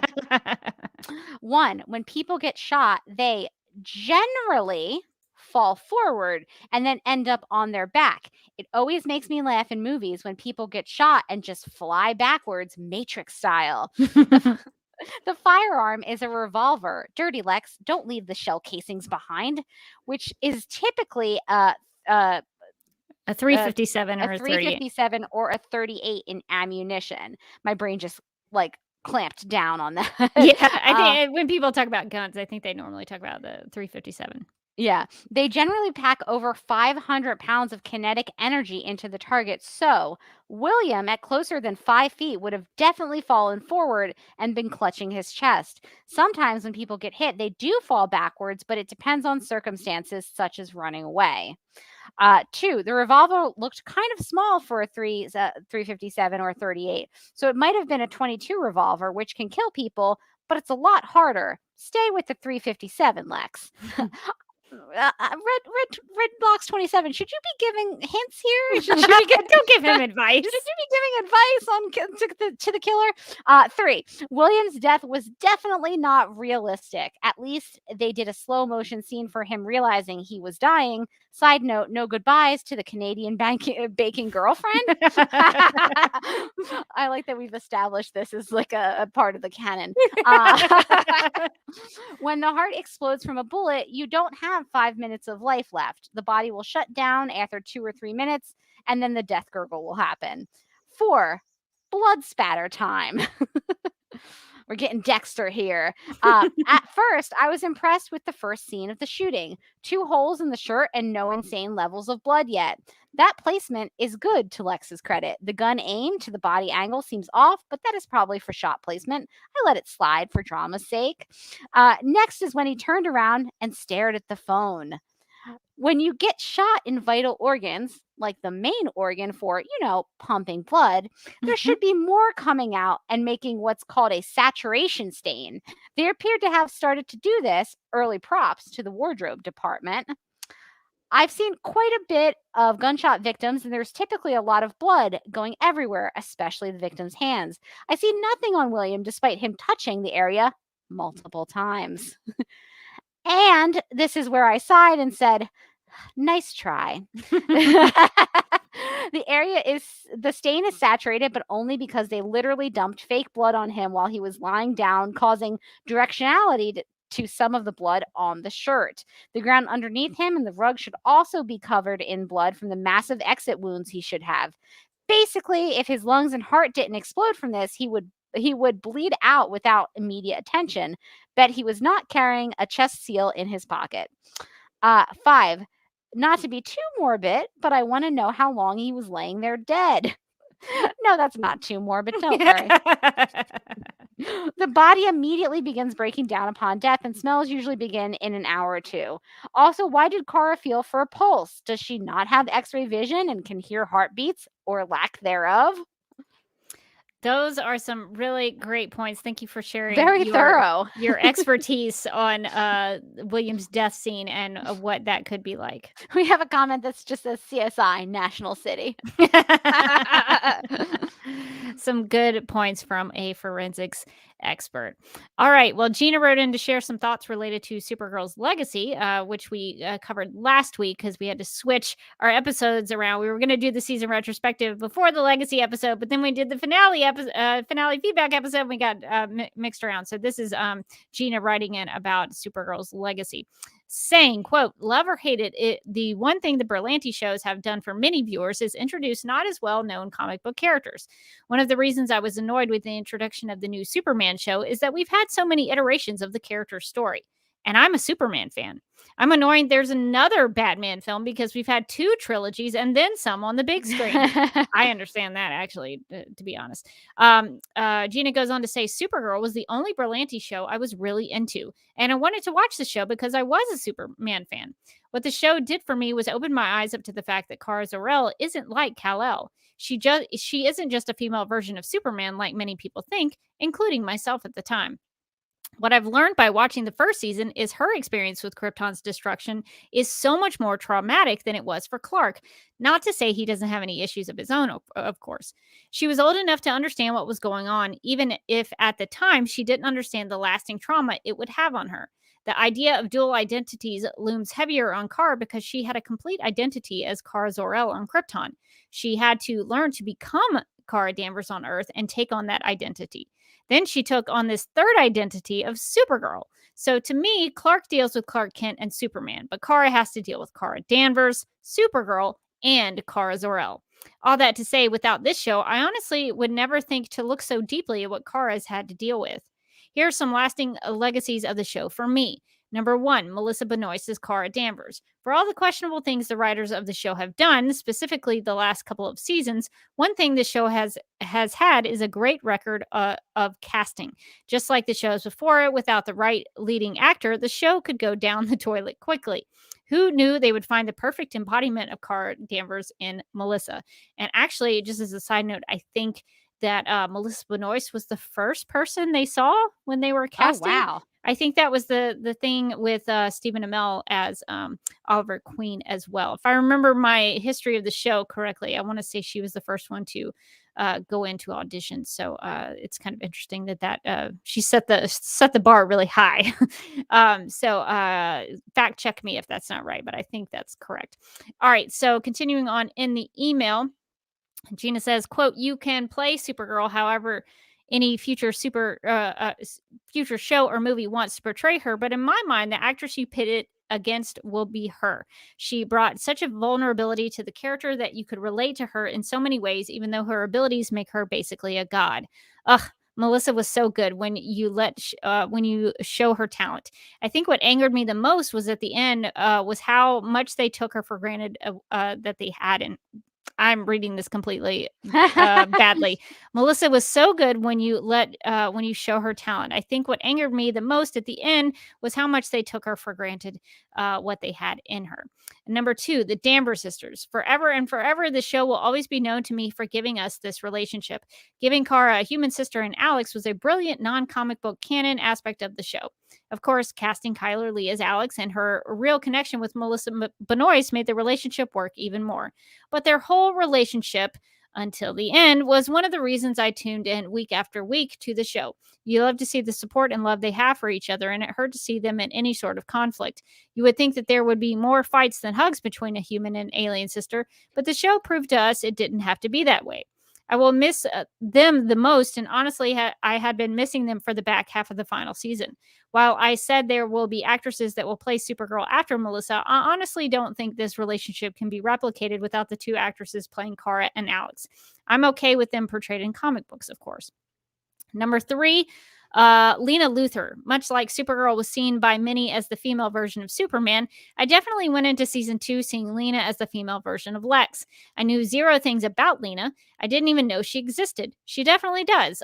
She shows up in the Silver Age of Supergirl. So if you want to see more of Lena and her interactions with Linda Lee, definitely check out the Silver Age. And then, of course, you get into Nasty Luthor there later on. Our favorite. So Lena definitely exists, and there's quite a bit of her in the comics. You can also, if you're interested, the Superwoman comic book series has some Lena Luthor. Supergirl Cosmic Adventures in the 8th grade has some Lena, so there's definitely Lena in the comics. All right, so Gina goes on to say, while this show took her in very odd directions in the last couple of seasons, I'm glad that they didn't go down the Clark-Lex route. My husband always wanted Lena to go evil, and so when she entertained it in season 5, he was into it. Same.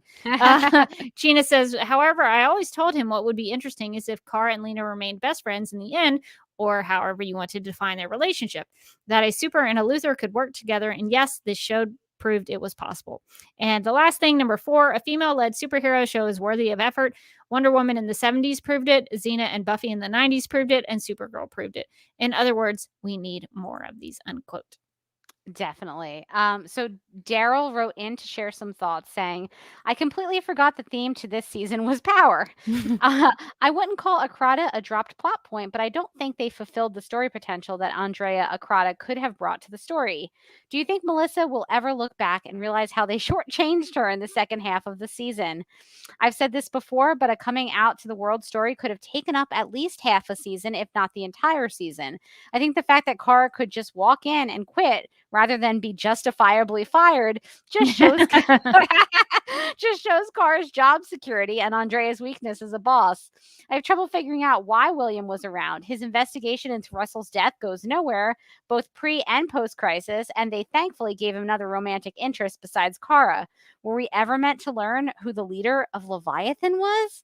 Because leaving that plot point unresolved is incredibly sloppy for TV professionals.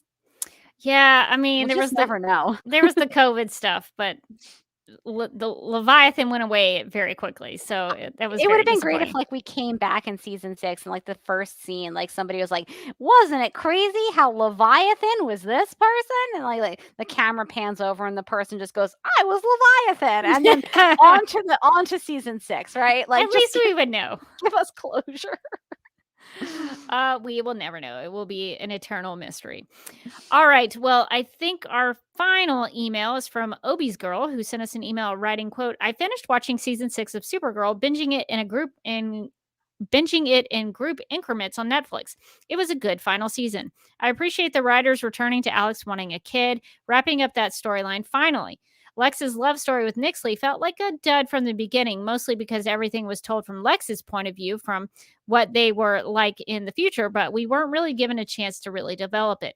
I love John Cryer as Lex Luthor, but I feel like he wasn't really explicitly needed for this final season's run. The big bad could have just been Nixley, and that would have been good enough. Lex, I felt, was just there, although it was heartbreaking to see Mama Luthor die. I like that Carr became editor-in-chief at Catco, but given how much she rarely worked as a journalist during the series run, it was a minor point. I did like that she finally found a way to blend her two personas together and come out as Supergirl. I also liked that Kat revealed how she knew all along. The wedding was beautiful, and Esme is super adorable. In all, it is satisfying that most of the major storylines were nicely wrapped up. Although if there were another season, it would be interesting to see what Kara's life is like now that a national city and the world know her secret. Since the world knows that she is Supergirl, how does the world also not know that Clark is Superman? On Superman and Lois, only a small handful of people know that, but the rest of the world doesn't. It doesn't quite make sense, unquote. So, Morgan, I don't know if we really kind of dug into that. I don't know what your thoughts are on that, but I should remind everybody that in the 3rd episode of season 1, Fight or Flight, of course, this is pre-crisis. Who knows if this still holds up? But in the 3rd episode of the entire show, Supergirl lets it slip to Cat Grant during their big interview that she is Superman's cousin. So if that holds true post-crisis, you could very easily make that connection. Yeah, I mean, if Superman and Lois existed in the same television universe as Supergirl, I would be more concerned. But apparently they don't, because they don't ever seem to mention Supergirl over on that show. So I'm not surprised that there will be like no repercussions from the finale of Supergirl on Superman and Lois. It feels like there should be. It really does. Maybe there will be in season 2. We might find out in season 2. You might be like, what Kara did was so crazy. She didn't even ask me. Kara's so crazy. So I guess we'll find out. I will be interested to I should probably catch up on Superman and Lois so that I can see in season 2 if there's any way ripple effects from Kara's decision. I think we should do like a season 1 look at Superman and Lois. Oh, that'd be fun. We did the pilot pod, but maybe we should do like a Morgan watched the show. We should talk about it. I can't wait to dive into Lana, and I hope that she wears more outfits like she did in the pilot. I hope they just get like more and more zebra print and animal prints. There's I think I've told you before, but there's a very specific thing that Lana does that I really want your perspective on. So I need you to watch it so we can talk about I'm so excited. And maybe I've hyped it too much now. Maybe you're gonna watch it and you'll be like, oh, is that what Rebecca was talking about? It's not a big deal. But I think it's quite something. Anyway, so we'll have to maybe do that. Maybe before season 2. I don't know when season 2 of Superman and Lois airs, but I don't either. Maybe we'll try to do some sort of it could happen. Look back at season 1. I will make you watch it, Morgan, and we'll catch up and talk about that. Nice. All right. So before we leave, we have one snap judgment, and if you have some snap judgments in the chat, now would be the time to put them in there. But now we need to make some snap judgments. In the game of snap judgments, each person is presented with 2 options, but must only choose one. First instincts are recommended and explanations are unnecessary.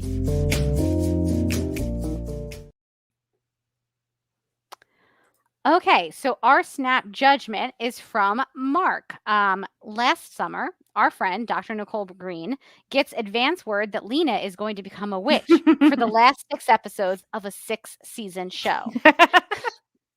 She takes off for Vancouver, bursts into the Supergirl's writer's room, and screams at them, "You can't do this. It's a betrayal of everything she stands for. Plus, it's stupid."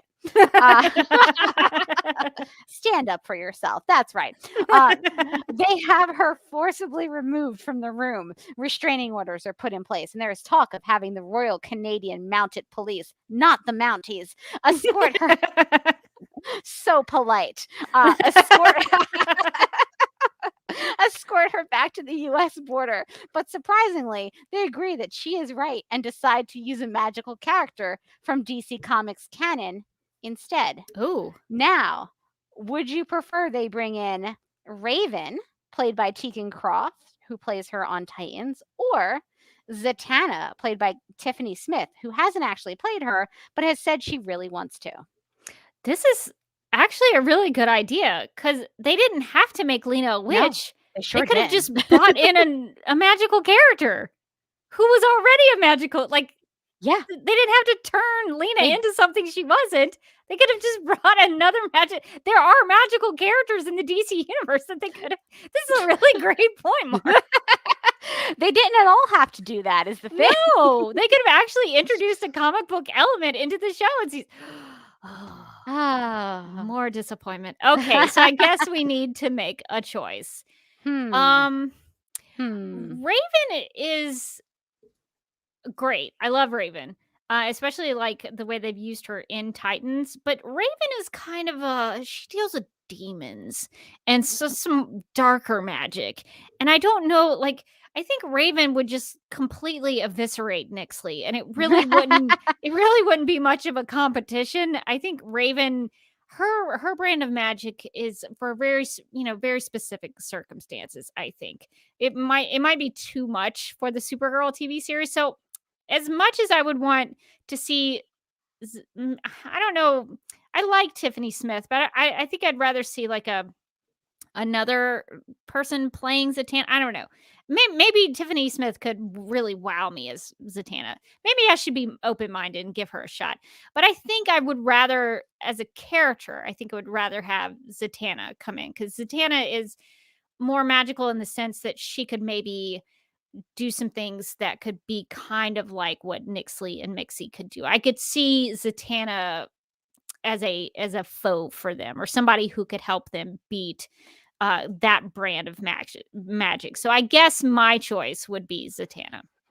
Yeah, so I don't have as much experience with Raven, except is she a character in that children's show, the Teen Titans children's show? So Zatanna is not Zatanna. Raven. Raven is part of the Teen Titans. Yes. Okay, I watched that with my friend's children one time, and I was like, Raven's great. I think that's the one that's pretty goth. Or is that yeah? Were you watching Teen Titans or Teen Titans Go? Very different characterization. Go. Wait, was it wacky and fun? She was kind of dark and brooding. Talking like a goth character, kind of. Yep. Yeah, that's Teen Titans Go. Yes. So that is my only introduction to that character. So, and I do love Zatanna. So I think I would go with Zatanna. I feel like to your point, Zatanna has kind of more of the magical aspects that we'd be looking for to help fight Nixley and to do that magic that maybe Lena was better off not doing. So yeah, now I really wish they had brought Zatanna in. That would have been so awesome. What a great opportunity to bring in such a great character that just flew by. That would have been so exciting. Okay. Well, I'm trying not to be totally bummed about that, but let's move on because we do have another question in the chat from CM Gutier 74. Well, I guess this is more of a question, not necessarily a snap judgment. Maybe we could turn it into a snap judgment. I don't know. The question is, do you think Lena's mom was a witch pre-crisis as well, or just post-crisis? Wouldn't it be great if like Crisis just changed the entire fundamental like DNA of Lena Luthor? Like before Crisis, she was just a science gal, and now she's a science witch, and it's all Crisis's fault. Like they're just like, I'm sorry, hands are tied, Crisis. I don't know. I mean, I think that she wasn't a witch as of the episode right before she became a witch, if I'm being honest. Like, I don't think that this was a plan that they ever had to make her into a witch. I think maybe somebody like over the weekend watched Merlin and they were like, you know what Katie would be great at? How could we turn this question into a snap judgment? I feel like there's a snap judgment in here. There is a snap judgment in here. I guess maybe I guess just well, I guess we know the answer to it. I was gonna say, would you prefer Lena is just keeping with the science, or being the witch? But I think we know the answer to that for both of us. We like science Lena. I think I would prefer science Lena. Or well, no.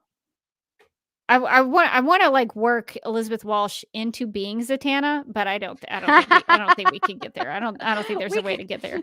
We could try, but I don't know how we get there.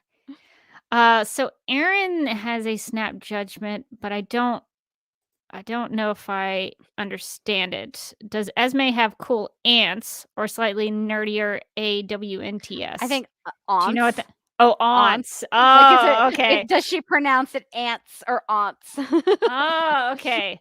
Like I'm a cool aunt. Did she say Aunt Cara? I don't know.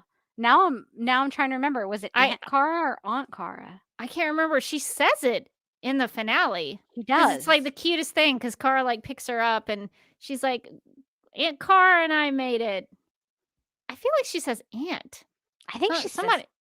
I feel like she says aunt. Somebody fact check us because I don't know if I can pull that up right now. Do we feel like Esme's vibe is more aunt or aunt?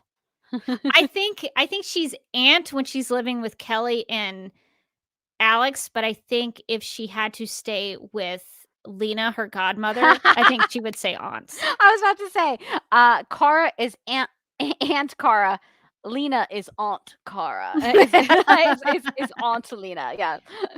I think she's very proper with Lena, and they have tea, like high tea. Okay, yes. So Donna says she did say Aunt Cara. So, but then Aaron says she said Aunt Cara. So maybe she mixed it up. It's a puzzle. So I don't know. I kind of get Aunt Cara. That's what I'm thinking too. Yeah. I fall on that side of the judgment. All right. All right. So we're just putting that on Esme and saying that that's how she should say it. But that's the snap judgment that we have to pick one. So I guess that will wrap us up on snap judgments here. No judgments on your snap judgments. All right, that is going to do it for our look back at season 6. I feel like it's still really fresh in our in our minds, but I think we did a little bit of a deep dive on season 6 and what worked and what didn't. So hopefully we shared the good and the bad for all of the season and kind of reflecting back on the final season. All right, well, let's get to some Supergirl Radio and DCTV podcast plugs. If you would like to contact Supergirl Radio, you can post a comment on our website at supergirlradio.com. You can email us at supergirlradio@gmail.com. If you'd like to leave us a voicemail, you can call us at 678-718-7252. You can like us on Facebook and follow us on Twitter and Instagram, all at Supergirl Radio. You can listen to us on Apple Podcasts, Stitcher, iHeartRadio, Google Podcasts, Podcasts, Radio Public, Podchaser, and Spotify, where we also have a Spotify playlist that includes music featured on and inspired by the CW's Supergirl TV series. We are listed on DC's fan page, which you can find at dccomics.com/DC-fans. If you like what we do, we encourage you to give us a rating and write us a review on Apple Podcasts. If you enjoy our Supergirl Radio live streams, make sure to subscribe to the DC TV Podcast YouTube channel and hit that notification bell to get notified when we go live and wired. DC TV Podcast also has a TeePublic store, so if you're in need of new DC TV related t-shirts, tank tops, sweatshirts, onesies, mugs, notebooks, pillows, or stickers, go to supergirlradio.com and click on the TeePublic store link at the top of the page. Supergirl Radio, Superman and Lois Radio, The Flash Podcast, and Legends of Tomorrow Podcast, Black Lightning Podcast, Batwoman Podcast 2, and Titans and Doom Patrol Podcast just for you. Justice League Dark Podcast, Green Lantern Podcast, Stargirl Podcast, Strange Adventures Podcast, and finally my favorite of the bunch, DC TV After Dark, where you're allowed to say fuck. And speaking of the DC TV Podcast TeePublic store, as we just were, we have some Catco and DEO designs. Perfect for Christmas. Yeah, we have sweatshirts, hoodies, t-shirts, mugs, all kinds of things. So if you want to revisit Catco like we did in season 6 with Cat returning, or the newly developed DEO, now that they're going to rebuild it, now at the new end and of season improved. 6, you can get some DEO merchandise there if you would like to do that as well. And we would also like to thank our legion of super sponsors for supporting the Supergirl Radio Patreon. So thanks to Michael, Sam, Anne Marie, Yvonne, Quinn, Jessica, Nicola, Leslie, Abby, Irmgard, Miriam, Cherie, Donna, Nicole, Lizeth, and Faith. If you would like to support the Supergirl Radio Patreon, you can go to patreon.com/Supergirl Radio. We have 4 monthly levels that you can check out and support us that way. You get a little behind the scenes of Supergirl Radio and get some exclusive content there. So if you just want some bonus stuff and you want to support the podcast, the Patreon is a great way to do that. Yes. And no, I'm so used to having the flat Supergirl thing too. there. I was like, I feel like, should I be saying something? That I took it out. But just as to update, we're going to do the reveal of the flat Supergirl contest winner. We still need to pick it, so we're going to do it by the end of the year with our final episode of Supergirl Radio for 2021. We will announce that contest winner next week during our Christmas episode. So stay tuned for that. I guess I could tell you about where to find me if you want to check me out. I'm on Vero, which is a social media platform. If you don't know about it, you should know about it. It's awesome. It's at Derby Kid. You can find out all the things I've been watching. And occasionally when I pick up a book and read it, I'll post about it there. So you can check out some things there at Derby Kid. I'm also on Instagram at The Derby Kid. And I have a personal YouTube channel at youtube.com/duckmilkprod. I've been doing some reading of Batman v Superman reviews from the top critics of Rotten Tomatoes. And boy, are they something else. It is wild. I recently read through one from the Washington Post where it was rough. And turns out the lady who wrote it, I don't want to speak badly about anybody, but she wrote a book about how to watch movies.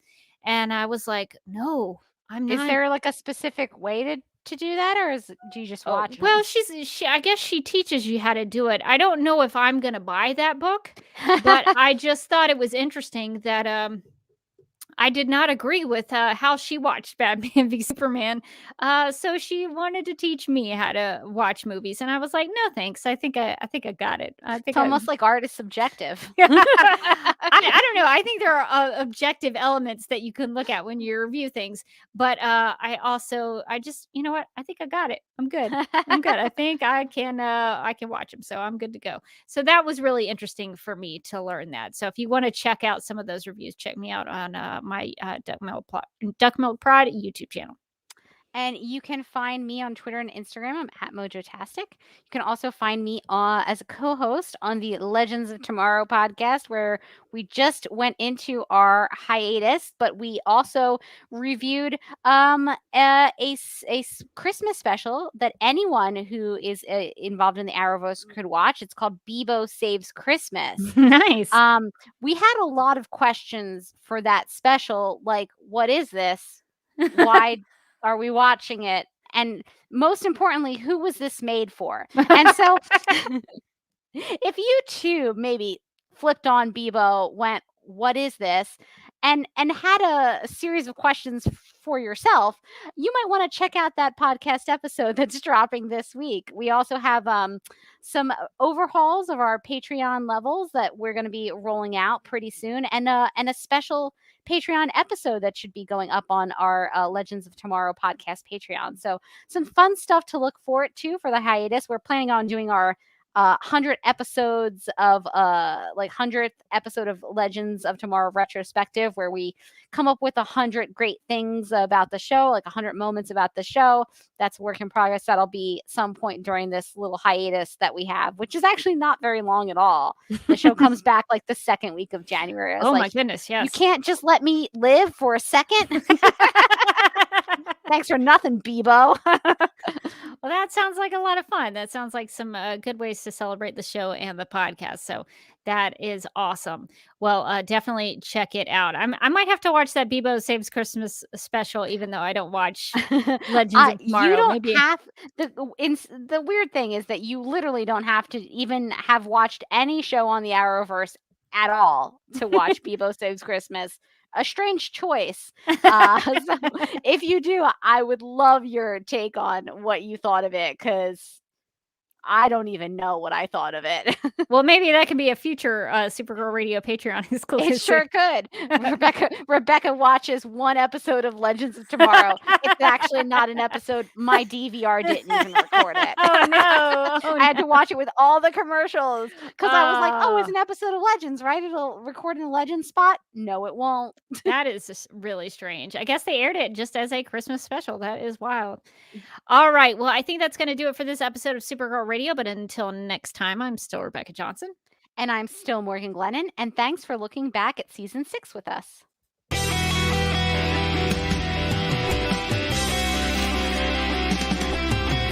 McGurk! I love Not typing. mess with my Google Docs, Meeksy. Supergirl Radio is going live every night of the week. How do you like it? Is becoming a human burrito a plus or a minus? I don't know. It does seem snug. I mean, they say you are what you eat. Kira. I love that. So I do a podcast called Supergirl Radio, and one of our segments is Lena Luthor, Boardroom or Ballroom, because She looks like a boss in this coat.